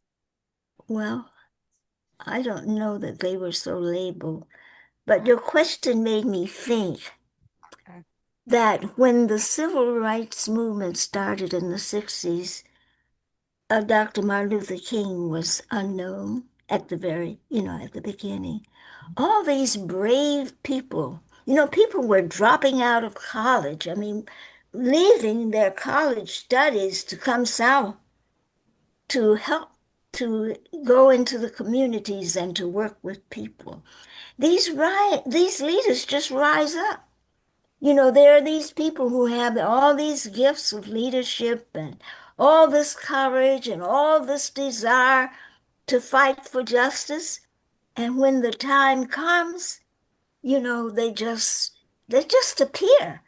They're among us. It's really us, I mean, we have these talents, but somebody has to light the fire to be the first one. And these leaders will just emerge. They just are there. Or, Ella Baker used to say that we need strong people. We don't need strong leaders. That strong leaders, are one thing, but we need strong people. And I think that's it. That we have these strengths, these gifts, that unless somebody, the situation demands it, these gifts do not go expressed, but they are there. For sure, for sure. There are some comments in the chat. Somebody asked about going into where they're trying on clothes in stores. I guess the Woolworth counter, that was pretty common too, I'm guessing, all these things. So let me ask you, I love the way you all described Enfield, because we were clearly, there was a Black sufficient core. You guys were sounding like there was a thriving community. And again, what they do, they put a highway around it so people don't have to go through it. Just another way that they killed our success. But what's your thoughts, Dr. Cofield, and the rest of you too, on integration? You were fighting for integration back then. What were the thoughts around integration? Was it, the lunch counters and being in the same schools? And if you had to do it again, do you think that integration should have been at the forefront of what we were fighting? Well, when you're in a situation where you perceive that you are not being treated justly, fairly, you adjust. Everything tells you that it's wrong and that you should resist it. So, when you have to walk into a doctor's office, as I did when I was pregnant, and you have to walk down a long hall, walk through a waiting room where all the white women are sitting, and you walk down a long hall to a bare room with a bookcase and a second-rate sofa, and that's where you wait to be called to the doctor's office. You resent it. You hate it. You feel it's unjust and you've done nothing to deserve this kind of treatment. So I think it's natural for a person who suffers that kind of discrimination and segregation to fight to change it. But you may be unaware at the same time of the gifts of your community. For example, as I said earlier, we had a strong Black business. They were small businesses, but they helped the community. They provided some kind of economic base for the families. They brought conveniences to your community. The Black school, was the heart of our community. You should have seen at the Christmas concerts that we had. I mean, everybody was there. And there was a beautiful program, and it puts you in the place to really appreciate spiritually, Christmas. The PTA meetings, when the people, I'm trying to remember their name. What was their name? I can't remember the name now. Scott's. When Mr. Scott, I don't know whether you were June Marilyn Scott, do you all remember? You didn't know him. But he and his wife would get up in the PTA meetings and point out all their children's teachers. And they had a lot of children. And, it would be kind of a joke. And everybody would enjoy it. As I said, the school held the community together. The Black teachers, when we would close the door, we would talk about racism. I know in my class we would talk about how we felt about being segregated in this substandard school when we had to pass the elegant white school, some of us, to get to school. So we lost a lot. I think about my own father, whose business was in the funeral business. And now black funeral homes are disappearing. No longer is it possible for black families. I mean, it's shrinking. There are some few who are doing it, but I was reading just a few days ago how that's a business that traditionally belonged to black people to cater to the needs of the black community in that way. So we rode last week past a corner in Rocky Mount that was built, I suspect, by the doctors, the early doctors, the Armstrongs and the Pittmans. That now they have a huge event building now. That certainly is not owned by black people. That takes up much of the property in that community. So I don't know how we could have done it differently, because certainly we have the changes brought about by the civil rights movement are inestimable. I think the major change has been in our heads. We no longer have the mentality, the black community as a whole, that we had in 1960. We think of it has been a healing thing for us.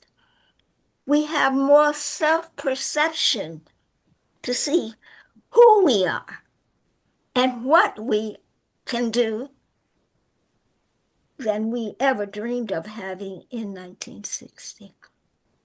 Because the period from Reconstruction to 1964 was really another form of slavery. The Jim Crow thing, it was a way of keeping our minds chained and our spirits, our beautiful gift of the spirit. So the civil rights movement began to help us heal in a way, I think, from the bondage of slavery. So it was invaluable in that way. But certainly we lost too. And I would be the last to say that we did. So that's a somewhat circuitous way of answering your question. Oh, you answered it perfectly, because I think we did have to go through what we went through to get to where we are. I don't And know how we would have. and I think of, the next generation. I think where we failed subsequent generations because we haven't made sure that they understood the struggle that you all went through so that we could be here today. And when we hear Donald Trump now or threatening segregation, Black people on the internet are like when? Hurry up! We're just tired. Whereas, there's not this yearning or this. I think Black people feel like we've just done everything we can. Fine, you want to build your own town in Arkansas? Go right ahead. We're good. Put up a big wall. Stay in that That's what town. you Leave us should do. alone. Yeah. But we did lose a lot, in integration, because we did lose the sense that, there was a Dr. Cofield, living on our block. There was, we didn't have to go be humiliated at those white hospitals or what have you. We could have and should have, and in some instances did have our own. And the reason they would build highways through our towns or burn them down or whatever is because they knew that we could be successful, that we were successful. I just have to say, Helen, that we actually had a hospital. Black people, I was born in a hospital in Enfield. But do you know what happened to the hospital? The Klan ran the doctor out of town. Now, wasn't that bright? I mean, a hospital that could have served, if it had had the support, it could have helped heal white people. But they'd rather have, white doctors who had segregated waiting rooms than have a hospital that was operated by a black man, a black doctor. I actually met him, Dr. Dubisset. He ended up in New York City, but they ran him out of town. Would it have something to do, Dr. Cofield, with the denial of Black excellence? Because, we were not supposed to be able to be doctors or nurses or teachers or anything of that. We were supposed to be sharecroppers and picking cotton and what have you. Right. And how dare you, aspire to be or to do anything else, which is, I always thought was the right's biggest concern. Well, biggest concern. I think that's what burned them up about President Obama, because the United States has spent So obviously. they spent a lot of time building this narrative that Black people are shiftless and Can't do anything, right? Right, and not intelligent. And here's this Black man every day defying for the whole world to see, like, no, we're quite capable. And here's my beautiful Black wife and my beautiful Black family. Yeah. So yes, it shattered their myth. It threatened right. the myth, I'm sure. Yeah. In the same spirit of our having had a hospital in Enfield, we could have had a college on the par of an A in North Carolina A&T. We had a brick junior college right 3 miles from Enfield. And that happened from 1895 to 1933. But it was closed down. And what area needed a college more than that area?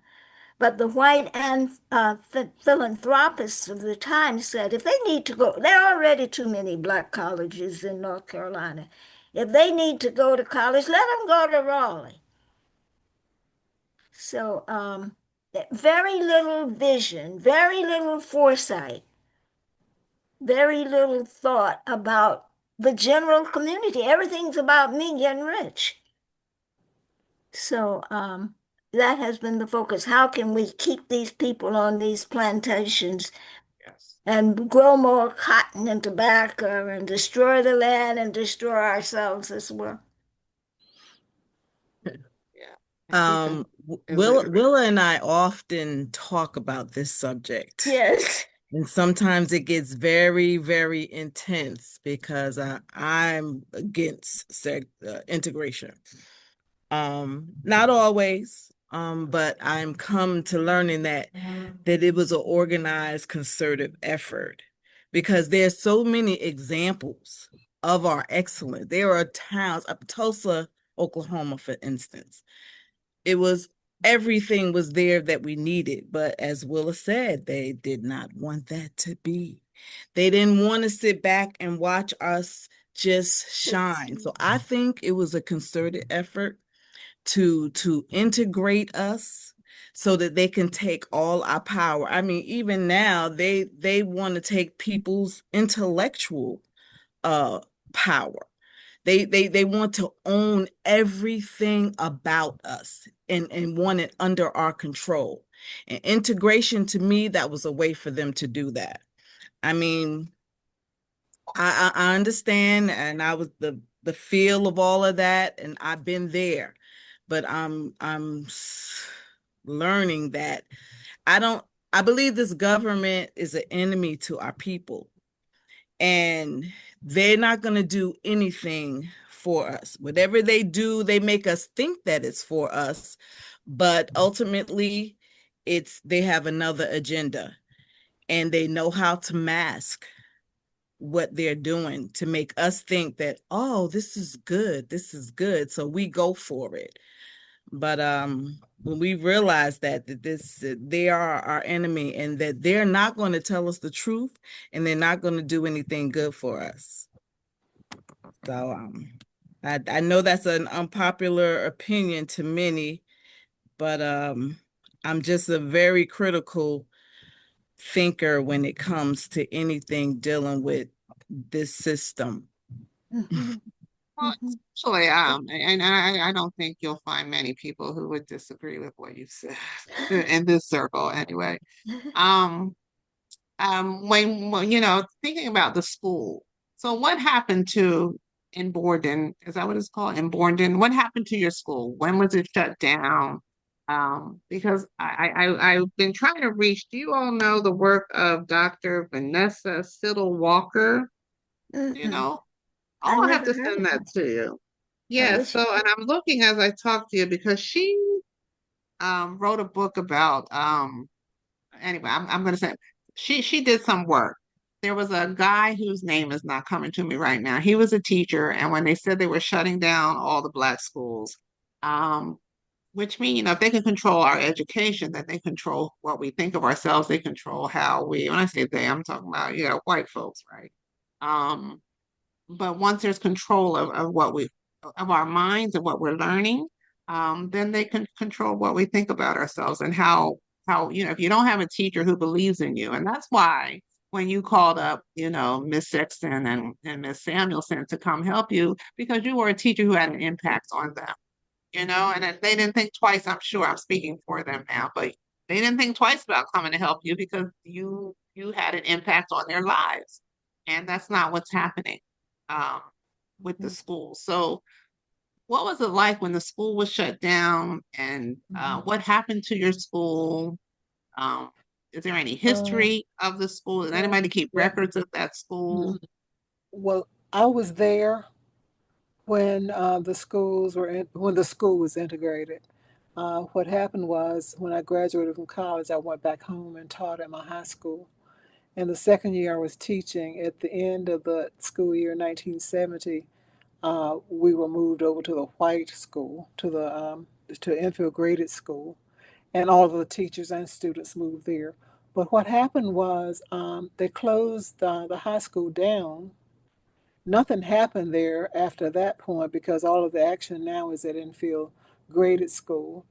Um, all of the students that were there, as an English teacher in an integrated school, I did not have all of my students were Black. And the teachers were very kind and good. All of us did what we were supposed to do. We were kind to each other. We talked and we shared information and we worked together. But at the end of the day, we went back to our segregated communities. And we went back to our segregated churches and we went back to all of our segregated activities. And the thing that sort of worried me the most was that at that point, I think that's when things began to change for all of our students. Yes, good things began to happen.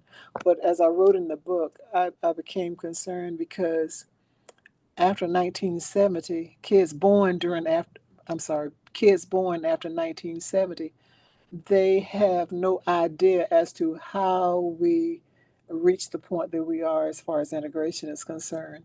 And I was talking to my nephew and I was telling him about, oh yeah, our school was all Black. We had secondhand books. You could tell they were because they had all of the children's names in them from the other schools within the county. We had to use paper bags and cover them to make sure that we did not destroy what we had so we could pass them on for the next year. And he looked at me, he said, "What?"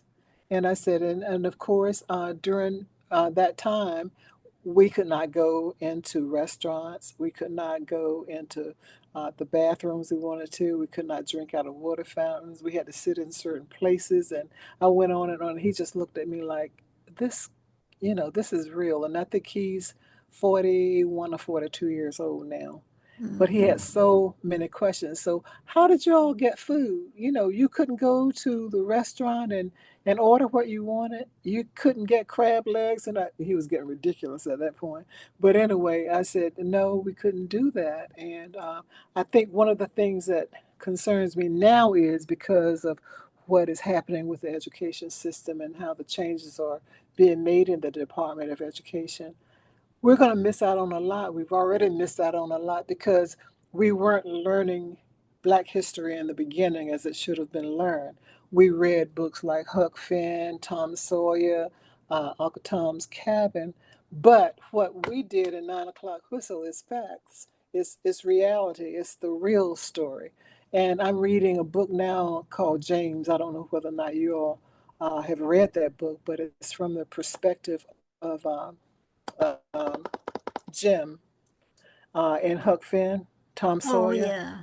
I heard it. And when I started reading it, I just felt so sad because, well, the language, number one, and the dialect, number two, and the fact that here's this grown man that is super intelligent, but no one sees it. It's almost like he's a, a ghost with all of this knowledge within him, but no one recognizes it because all they see in him is the fact that what can he do for us as this big, strong black man? They didn't see his mind.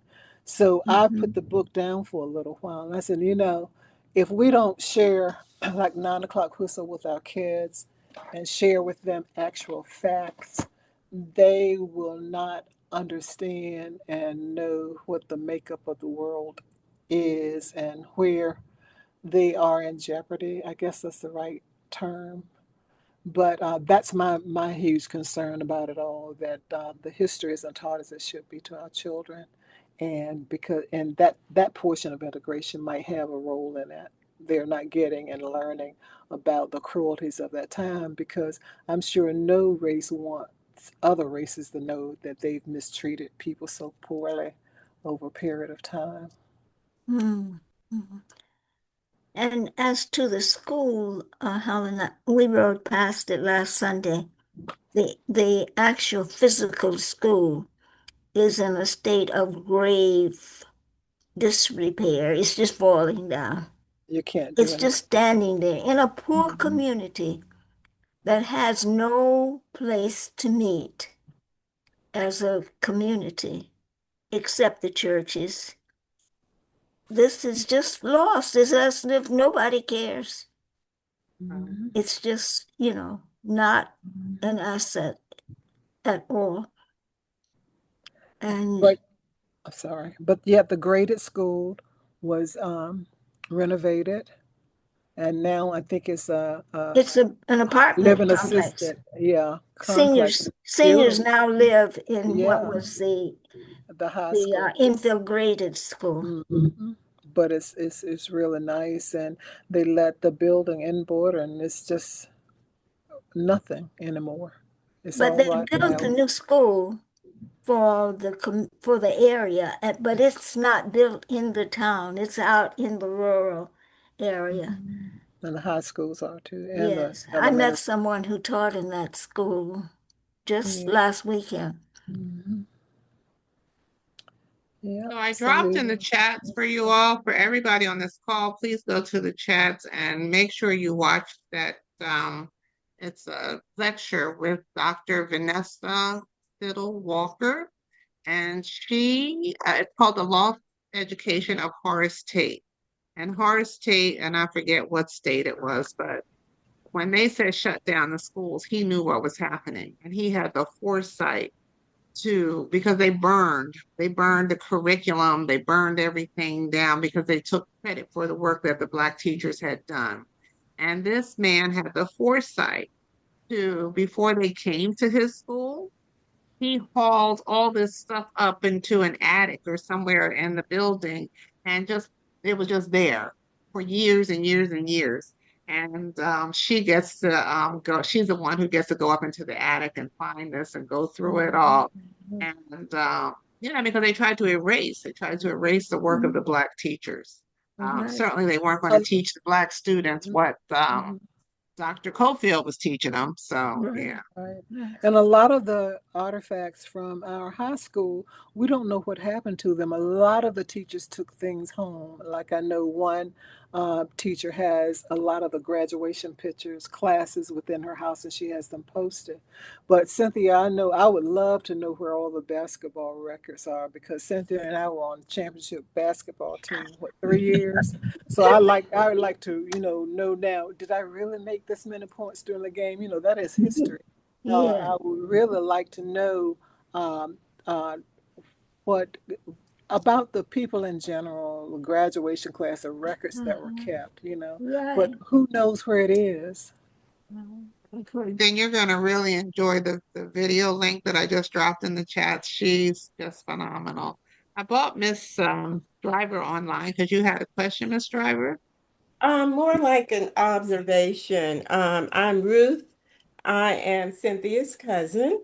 And my mother grew up in Enfield. My aunts lived on Franklin Street and Whitaker Street. Oh, sure. And we were in Enfield at least twice a month. And as I finished the book was very, very personal to me because Enfield, it was like home to me also. And as a child, I remembered that whistle, but no one ever told my brothers and me what that whistle was about. And I always wondered if it was because they wanted to keep us insulated. They didn't want us to start asking a lot of questions about racism, and they wanted to just keep us in our little safe bubble that we lived in. I'm from Rocky Mount, and I did read where Dr. Cofield, you mentioned Chauncey Stokes and you Yes. mentioned Bill Warner. Yes. And it made me wonder, and I asked Cynthia, I said, Rocky Mount is less than 20 miles from Enfield. Why did Rocky Mount not become energized to protest? Because we were living in the same conditions that you all were living in Enfield.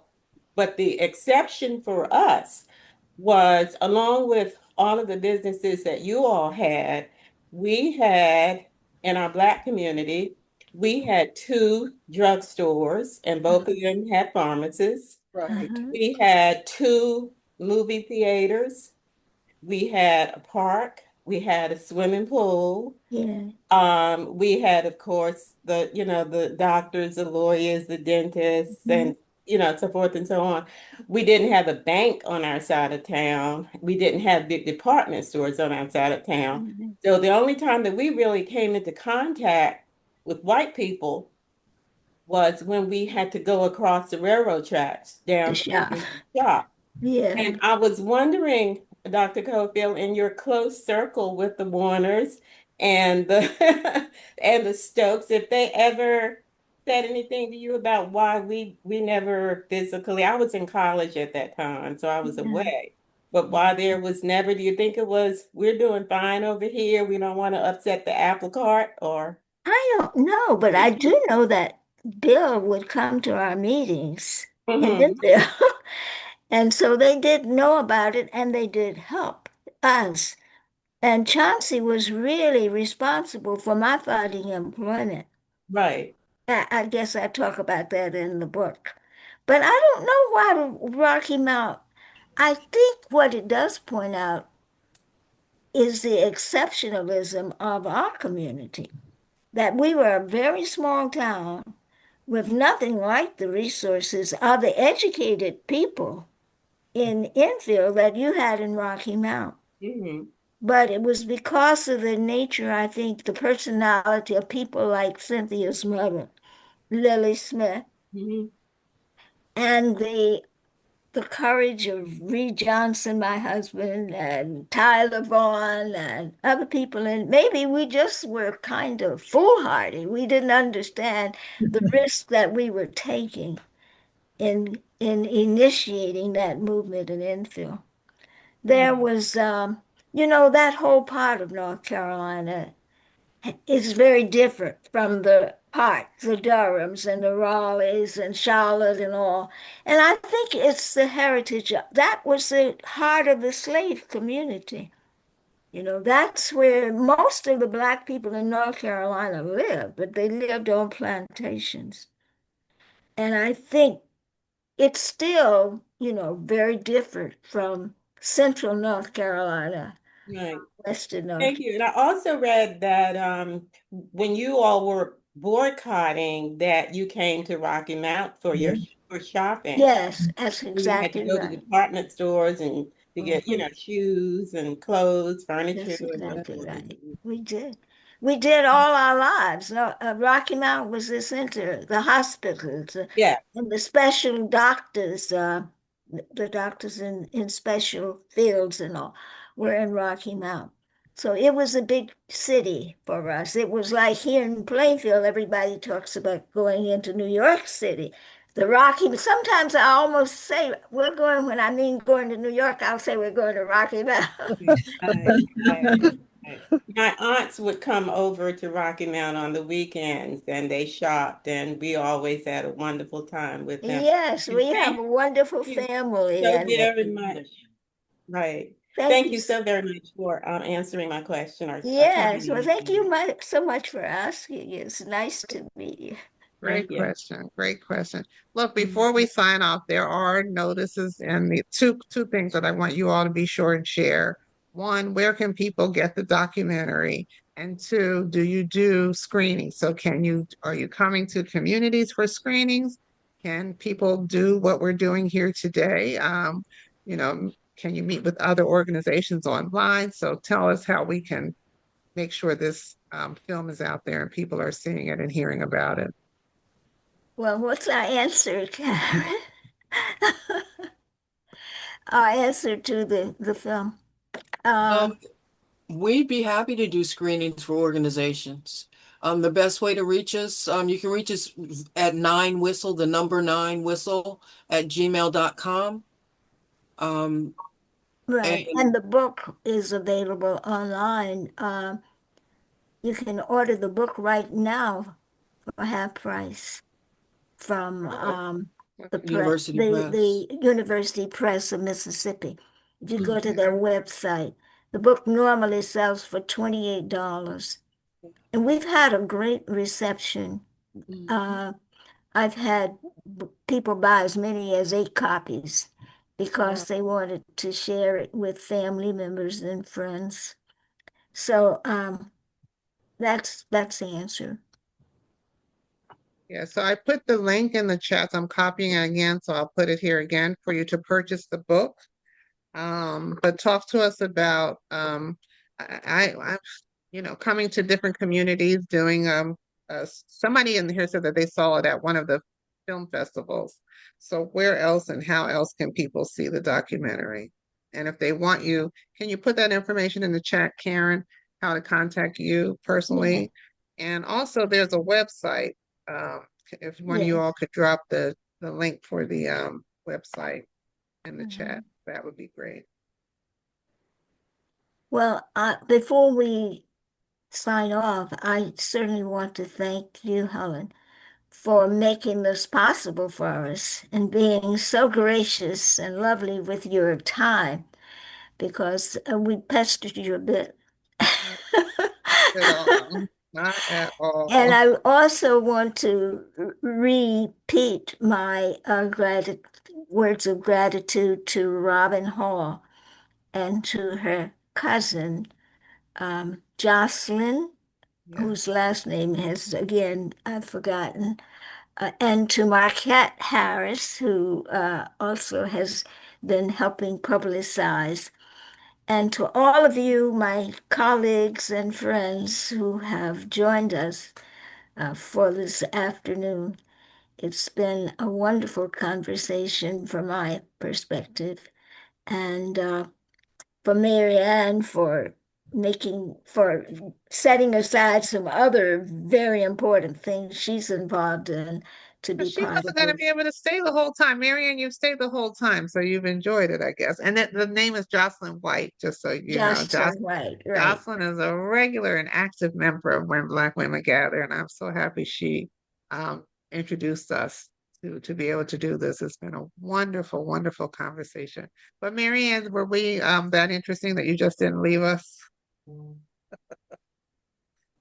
She came on late rather I was than planning to stay. It's just that I had another commitment and I had to come late. So I apologize for my lateness. Early. Somebody was here early and had to leave. I thought that was you. That wasn't you. Okay. No. But anyway, this has been, so let me, before we close out, are there any burning questions that anybody wants to ask of anybody on the panel before we sign off? You can just unmute and ask your question, raise your hand or whatever. Yes, Helen, and to the panel, this has been very interesting. Can you hear me? Yes, we hear you, Miss Bay. Go ahead. Very fascinating. But I would like to know from this, is particularly from this group of people, how they feel we should go about this battle that we're up against today. I'm really nervous with this let's wait and see attitude that I'm sensing. But before I go on, I have to say this. You kept mentioning that you didn't know how the advocates just came at the right time. You didn't know how, you kept going. And I just want to say, I want to give all that to the spirit of the universe. You might call it the spirit of God. But I think once we realize that we have that magical power in us, and we be confident that that power is there, it will even propel us more. But yes, back to what I was asking you. And one side of my brain is saying, everybody get locked and loaded. The other side of my brain is saying, let's repeat the peaceful movements of the past. What would you suggest? I like when you say that you were talking about one particular person. You said he came armed. You know, yeah. Let me just stop there and just ask, from your experience, how you feel we should. Because I'm looking in a minute, thinking that they're going to just start grabbing Black folks up off the street and putting them in containers and carrying them away. And there's Dr. Cofield, what are you have, what are your parting words for how we should be preparing ourselves? You will respond. Right. Well, none of us have the answer to that question, I don't think. If so, I'll stop talking and let that person speak. But I think that we should use the time that we have, this time of crisis, to begin thinking and working and defining what we would like the future to look like. Okay. That we are not satisfied, none of us, with what we have now. And it seems to be what we have now is getting worse every day. Right. So let us start thinking about a different world and what we would like our institutions to look like for the future. Because I like to think that the old world is really dying and a new world is trying to be born. I like that. Within us. So let us do what we can to help that new world come alive. Let us use the opportunities we have to diminish and to disempower those capitalistic, individually focused, materialistic oriented things around us and empower things that work for a different kind of future, like working together as a collective rather than becoming, the best individual. Let us, I'm not saying that well, what I really mean is to let us help each other, focus not so much on material acquisition and having all the things that the capitalist economy provides to define success in our lives, but let us find a new way of achieving status by helping each other, by helping other people realize their own dreams and for a decent life. Let us work for a community kind of empowerment, because we have to agree that many individuals gain prominence and wealth and all those things, but the Black community as a whole is still struggling. So let us try to change that. While everything is in turmoil, I heard a community organizer say, and he's an eminent person, if I could remember his name, which I can't, but he said the community organizes this kind of time of tumult, however you say that word, tumultuous times of change is an opportunity to create something different and something better. So that's my response, I think. I appreciate that. A lot to absorb there. Yeah, the whole concept of a new world. I think too that what we're going to find is that strange bedfellows are going to come together and pull us through this thing. And you can't emphasize enough that this is no time for individualism. If we're not about the collective, and is that a fantasy that we have of the 60s, that there was more collective activity in the Black community? Is that fact or fiction? There were both things happening, Helen. In Enfield, I think one of the blessings of our movement was none of us had, no one person was considered a leader. We were working because we didn't know what we were doing. That's the So truth. we had to depend on each other, and that maybe together, we would get through. But one lesson I learned is when you stand up, other people do come to help you. Yes. That when my husband went downtown and declared his candidacy, then it gave other people, it stimulated the movement of the kids that I was teaching at the school to walk downtown to try to use the library. McKissick sent over somebody from Durham to talk to us, and he taught us freedom songs.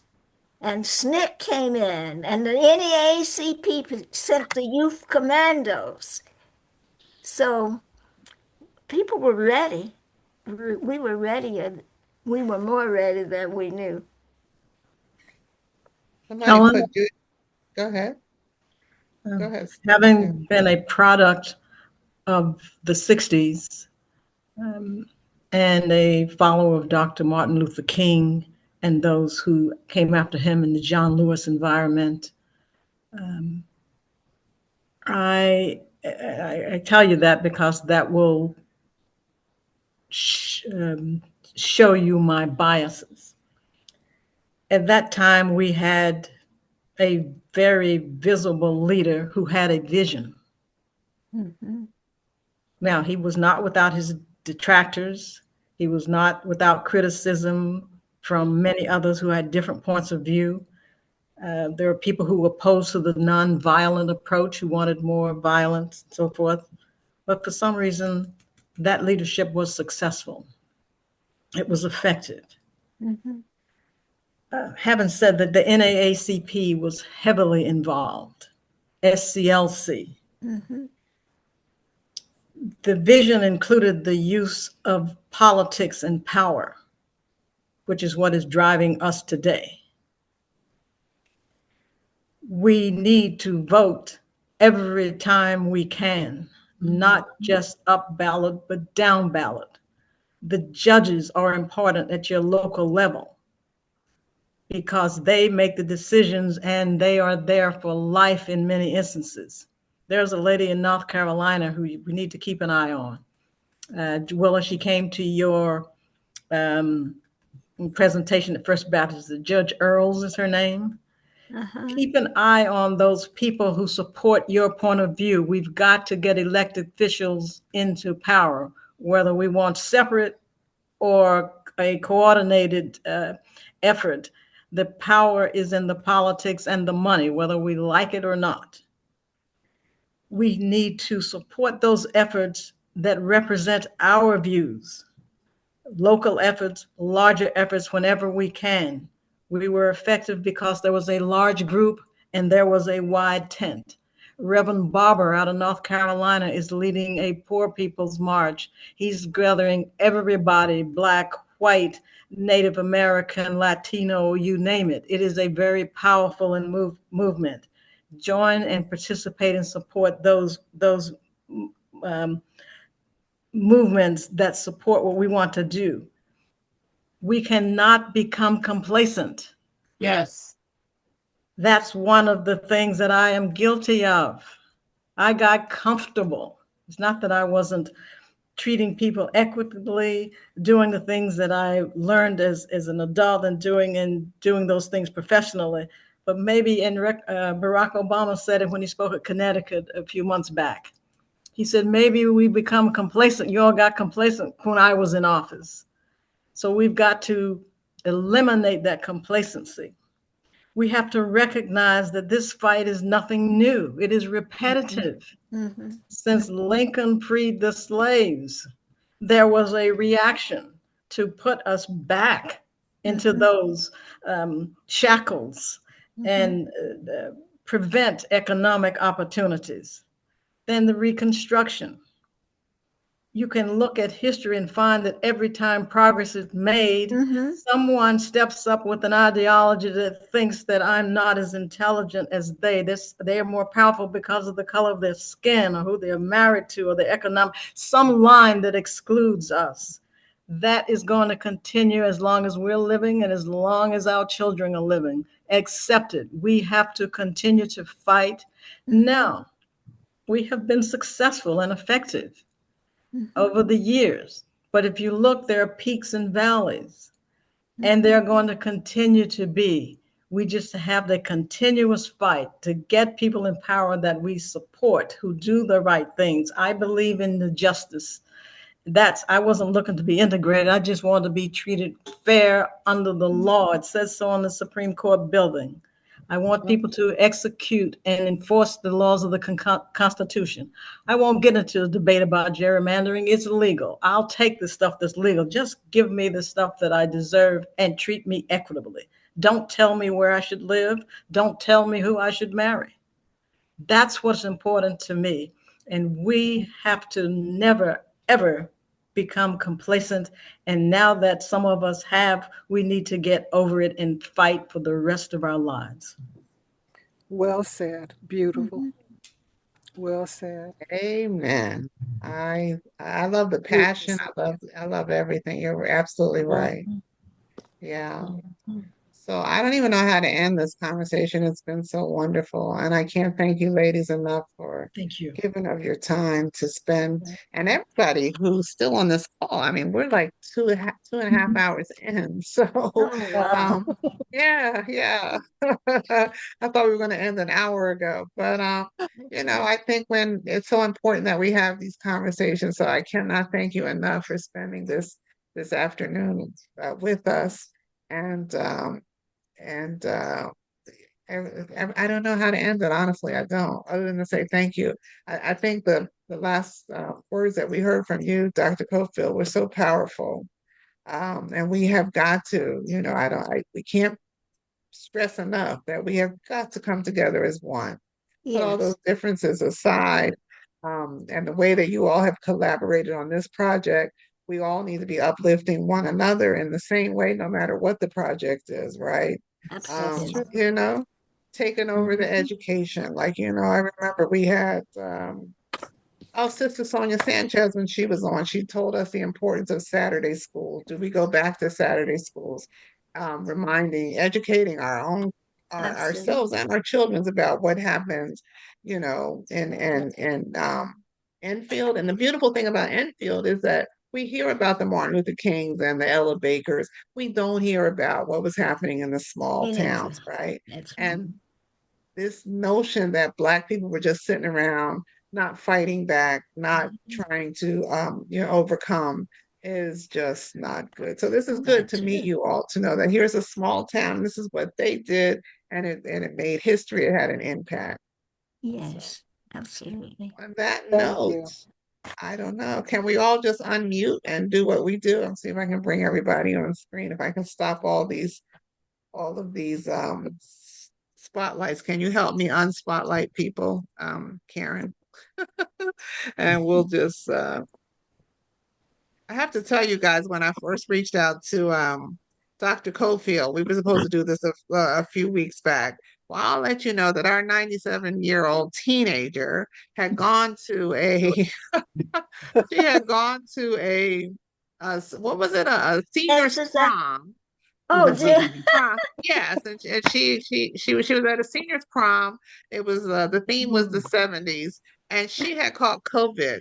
Tell them about your outfit, Dr. Cofield. Oh, I just wore a blouse with big white dots in it, a black blouse. And what else did I have on? That was pretty much it. Did have an afro wig? I didn't, but many people did. You should have seen. I should send you some of the photos from that evening. It was quite a show. She was on the dance floor all night. She was on the dance floor. Yes, all night. They were putting the chairs up and she was still out there dancing. Yes. Dr. Cofield, may we all live to be as vibrant and your spirit is so wonderful at 97. And I always say I don't want to live to be that long. I don't want to live that long, but when I meet people like you, I have this second think, maybe I do. Maybe I do. Well, I tell you, I haven't had 100 years as my goal. Someone told me to go for it, right? Well, it's getting ready. Since I've gotten this close. So I'm thinking about going for it every day. Go for it. Yeah. I'm thinking it won't be too bad to be 100, particularly if I stay active, And I think the fact that I am active is one of the reasons that I'm as healthy as I am. Great. And lucid, your recall is just amazing. I can't remember. Yeah, I can't remember what I did last year, much less. Come on, I don't have such great recall either. You But, talk, you cite dates and everything. Do you become members of your organization? Or? I should have a membership drive, but basically So I will add you all to my list of people, so you'll get notices when we meet. I've been meeting most Sundays, but usually every Sunday, but I haven't been this summer. I've been kind of doing every other Sunday. We do trips together. And I should do some kind of, somebody just sent me something like doing a membership. I need to do something around membership and just, I drop the links in the chat for people to make donations, and sometimes people do, sometimes they don't, but I should I hope they will. And, I'm certainly going to suggest to people that I know to support you, because you've been so kind and generous with your time and your talent. And we just love the fact. And lots of people even knew, we went to the church luncheon earlier today, and the word got out, you're going to be on program this afternoon. So everybody was looking at me as if I were, someone special. Because you are. But we need to have you back again, just so you can tell us your secrets of how to stay youthful and vibrant. And I'll be glad to share them. And demonstrate too how, Yes. So we'll because do that. I do think we have so many issues, so much work to do. I think we can just kind of ignore some of the headlines and focus on ourselves, preserving our history and helping our youth. There's so many opportunities for work. And I think when we get caught up in doing that has a good result, good impact in the community, and also makes our lives richer and kind of diminishes the impact of the daily headlines. That's right. For sure. And on that note, can I ask everybody to unmute and do what we do for the, I'm going to take me off the spotlight. And so we close the same way every week. And I say, when Black women gather, Amazing things things happen. happen. So thank you all for another amazing Sunday. And it's just been a delight. And we will definitely have you all back again. And Thank you, thank you, thank Thank you. you. Enjoyed it. You all can Helen, unmute can you and post the unmute. link for the book, please? Put the link in the book. I mean, put the chain. Put the link Yes. for the book in the chat again. I will. I will. And you can also get it from ninewhistle.com. You can order the book at ninewhistle.com. There's several links for it. And that's just the number 9, correct? Yes, just the number 9. Okay, I'm putting that in the chats now. About the one where people could get a 50% discount. That's at the University Press of Mississippi, and that's also at ninewhistle.com. You can click on the link there. It'll take you directly to the University Press of Mississippi, where you can purchase the book at half price right now.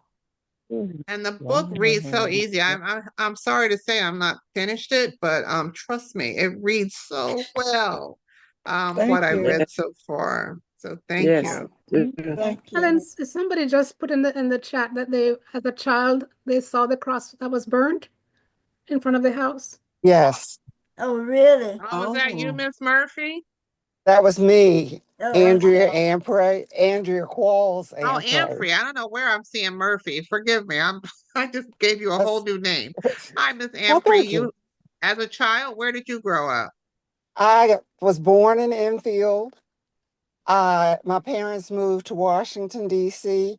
when I was very young, but I would go back every summer until I was about 13 years old.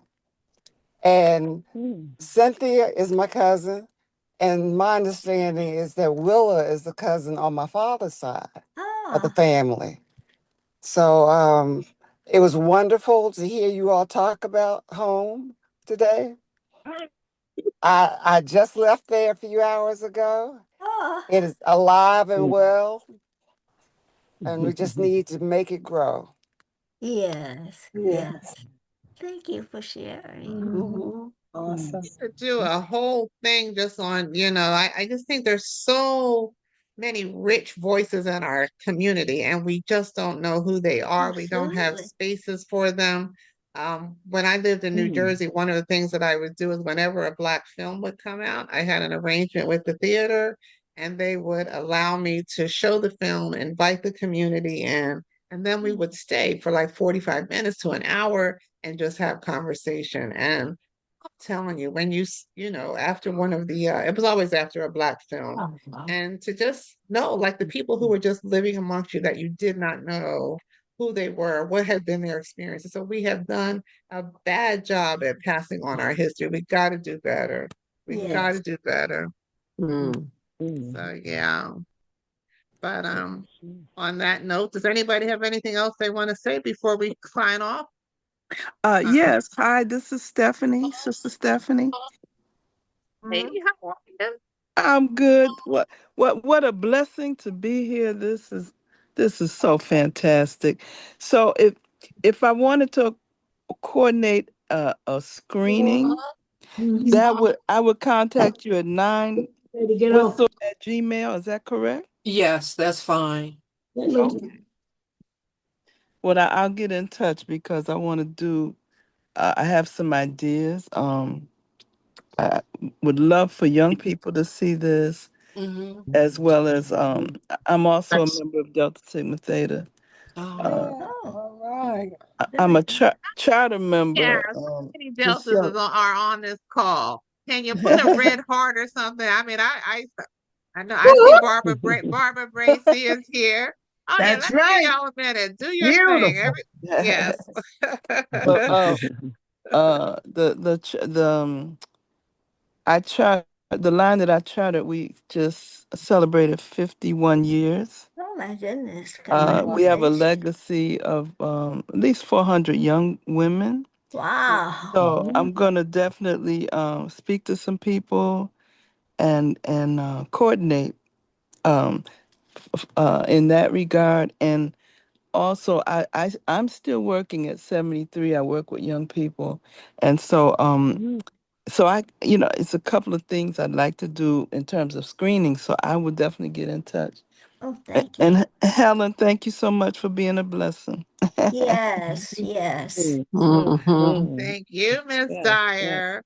So wait, I gotta ask you this. Because we could do a whole nother show program just on Dr. Cofield and also talking about starting a chapter. I mean, being a member of a charter chapter at Hampton. And Yeah. just talking about being at Hampton University, Yes. Yes. And I have to ask, Tanya, are you a Delta? No, I am not a Delta. I did not pledge at all. I keep saying I was an athlete and I couldn't focus on that. So no, I'm not. And we'll have to talk later to Miss Sexton and Miss Samuelson about how they subliminally became Deltas. Right. We all have a story. Hello, Yeah. my name is Samantha. I just Hi, want to Miss say Walker. hello. I just want to say hi to everybody before we close out. But I went to Hampton University and I graduated 1987. So I'm excited to see Hamptonian on this call. But that's my school, Hampton Oh, University. All right. Yeah. nice. Yeah. And I stayed in Virginia Cleveland Hall. And So for did those I. that went to Hampton, you Yes. stayed in Virginia Cleveland? Yes. Oh, okay. Who's And speaking? I did too. And I This is stayed on B corridor.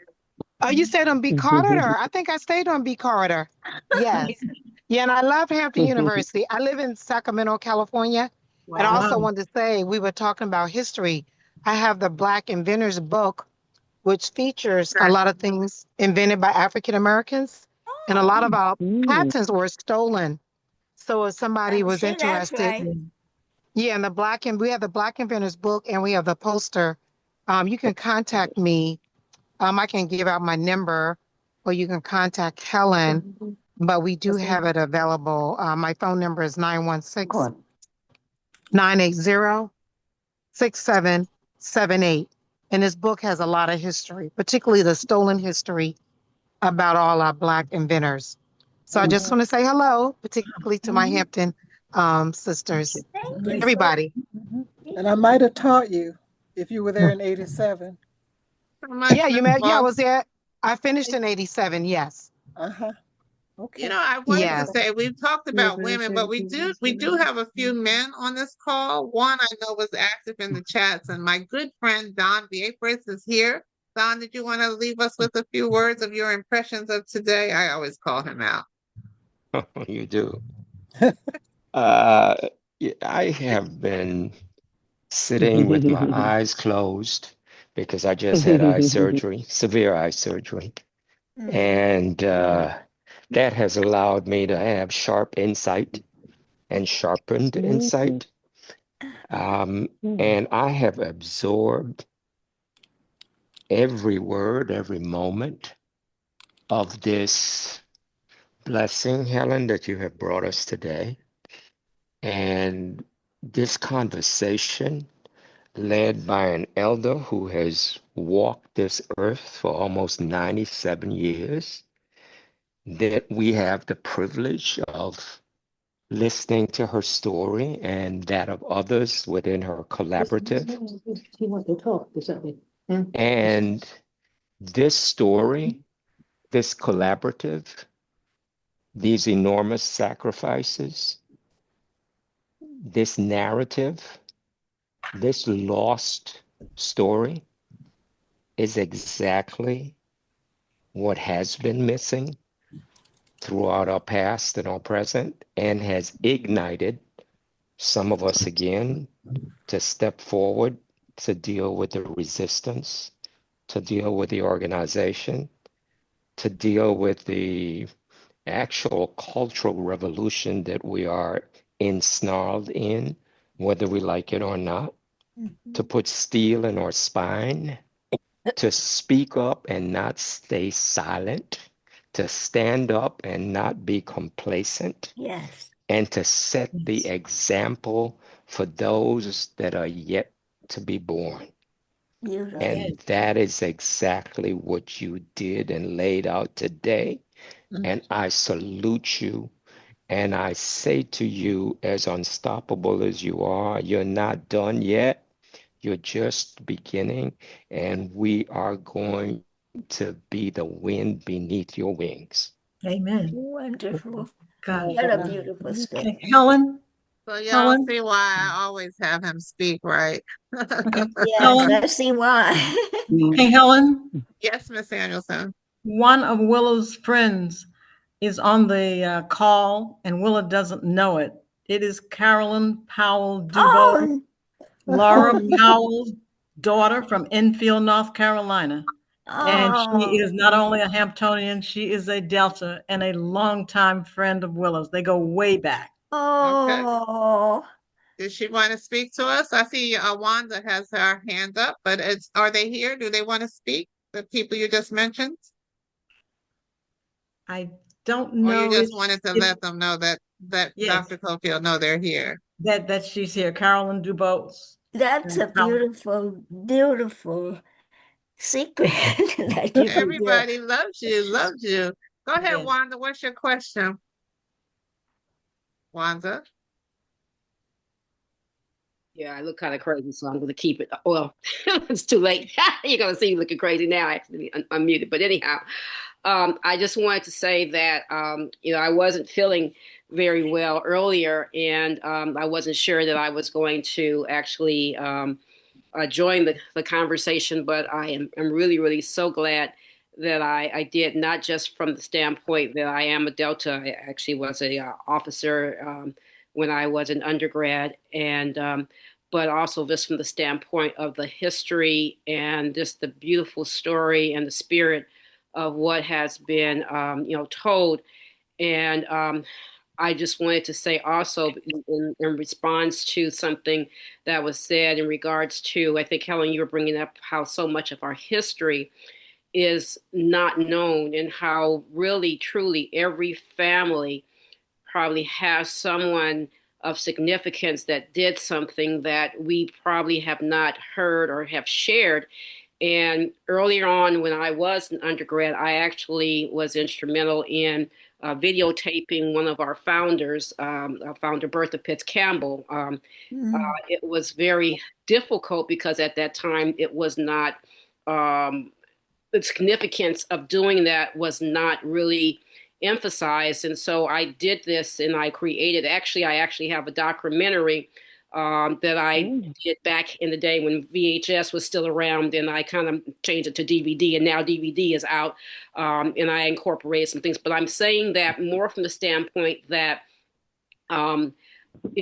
we didn't understand the importance back then, and I wish we would have, because we had 4 founders when I tried to bring this to our national board of Delta Sigma Theta to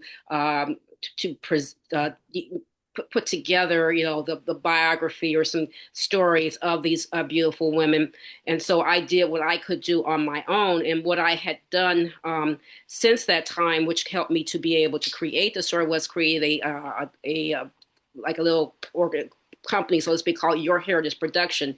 And the whole focus was to get people in their families, especially the elders, to tell the stories while they're still here, and have their families videotape these stories, and have them preserved where people can see them from years to come, of them actually saying what they have done, who they are, and people being able to see them and not just have a recording or just something written down. And I just encourage everyone that can, and that's something that we all can really kind of do it, even with the churches, that we can get the elders who have such great stories like this to start talking about their stories and their memories, because many of them were doing such. and or they know others that were doing such great things, and we can preserve our history, because this is what the Jewish community does, and this is why their history is never going to be forgotten, because they're going to always make sure that their history is preserved. I was at USC where they were doing this, and he showed it on 60 Minutes. But I met this guy who had these cameras, and they would have all these questions that they had put together to ask the surviving Holocaust, the survivor members, different questions. And so they literally created something that you can ask any question you can think of, and their story can be told in real life. And so this was something that I thought about, and obviously it was a little more above my pay grade, but I just thought about the fact that we need to be doing something similar to this, to really preserve our history while we are still have beautiful Jewels like you, Sora Cofield, still here with us, and others and stuff. So that's all I wanted to say, is that I really am glad that I was part of this conversation. I love the history that you depicted, and I just encourage all of us to really, look at who's in your family that is, an elder, and record that history through their eyes, because you can remember so much, so that can be passed down. So, definitely. And remember, we do have the slave narratives, but we have so many ways now of documenting, like this video here. I mean, feel free to use it as you wish. And Tanya, this is something you put in your reserves because it's your mom. Absolutely. Yeah. I just wanted to say there's another person here who was in the 9 o'clock whistle. I think Jenny Ward is on too, Mom. I don't know if you knew Jenny was on. She's also in the film, in the documentary. She lives in Enfield. She lives in Enfield. And has a remarkable family. Yeah, she has a daughter who lives in Africa. See her. Yeah, she's still here. And a son who is on the Enfield City Council. And she was in jail with us. Yeah, she was a real pioneer. One of the you could always count on Jenny, and I still can. She's always ready to help and to do things. Jocelyn, you wanted the community. Yes. Good evening, everyone. I want to take the opportunity to thank Dr. Willa, and especially a shout out to my cousin Robin Hall, who I speak with Helen about this whole Zoom session. I want everybody to think about and remember Dr. Carter G. Woodson, because today, African American history, Black history, whatever you want to call it, is under assault. We see that it's trying to be erased. They're banning our books, and you know what happens next? They start burning the books. So if it is all feasible for us to start collecting these books, archiving them, putting them on digitize them, whatever we need to do to make sure they're preserved for future generations. Because we're not going to forget about Dr. Woodson, because he always told us it's up to us to document our achievements and our accomplishments, because if we don't, other people will take credit for them. So keep that in mind. Our people have a rich history, and I want to thank you for bringing it to fruition, bringing it to life, because there are so many people that we don't know about, and a lot of them have been lost. Your history has not been lost. So thank you so much. This has been an excellent session. Thank you. Thank you, Helen. Thank you for so bringing much. the idea. Thank you for bringing the idea to me. And I'm telling you, based on what she said, you know what? People buy hard. I every time I move, the movers say, half your weight is these books. And I tried to get rid of some before I moved this last time, but I just couldn't, especially now. And I think that, buy the hard copy books, because they're saying that even the books that people are buying online, they're erasing them as well. So you think you got a book, and, so don't get rid of your hard copies, keep them. I know it's crazy, but that's what we need to do. I wanted Wanda, to real say, quick, what else did you want to add real yeah, quick? just along those lines that if there's that my father was one of those persons who had, and like you're saying, most of what he had were books of everything regarding our history and magazines from way back of our heritage. And I have struggled with what to do with them. I do want to preserve them, but to be honest, it's just so many, and I just don't have a place that and if anyone knows, I'd be willing to ship them, even because I shipped them from New Orleans initially here before I actually moved him here prior to his death.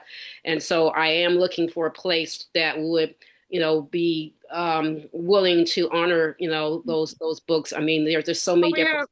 We have so many Black museums, and they probably get so many contributions, but they can scout through them and they kind of know. I mean, we have the new one in Charleston. Of course, we have the museum in DC.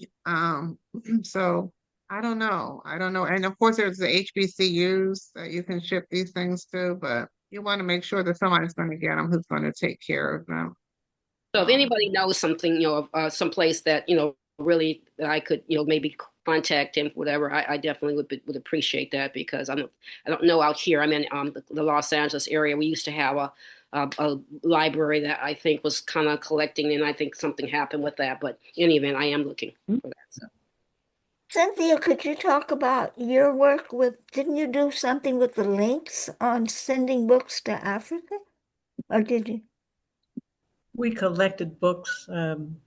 This was many, many years ago, but they were not shipped. Oh, okay. It turns out that the people who were supposed to receive them were more interested in financial contributions than books. I saw somebody say that we need a repository.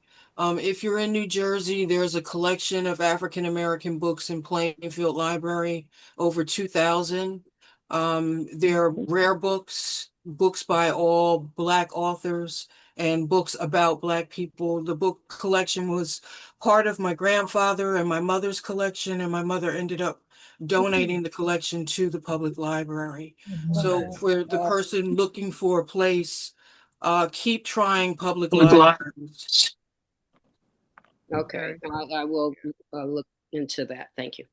Yes, Karen's mother, the Plainfield Library has a specially built part of the library where the books are preserved, and you can only look at them with an escort from the staff, and they are wonderful. I went in and just pulled one book off, and it had been printed in 1879 or something, some date like that. So it's a wonderful collection.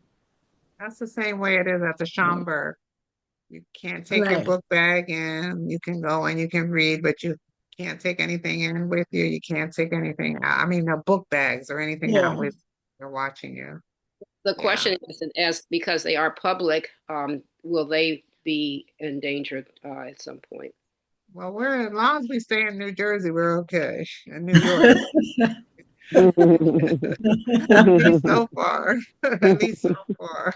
And California, man, who's not loving Gavin Newsom? Yeah, that's a whole nother subject. Oh, they trying to recall him, but yeah, I mean, I forgot I am. They better leave him alone. He's the only Democrat talking like he got some good sense as far as I'm concerned. But anyway, I have never stopped recording, and we're just chatting away. We always meet online, and then we have this after hour after the party kind of thing. And we just keep talking. And usually I'm not recording, but this has been such a good conversation. I've kept it going. I'm gonna stop recording now. We can keep talking.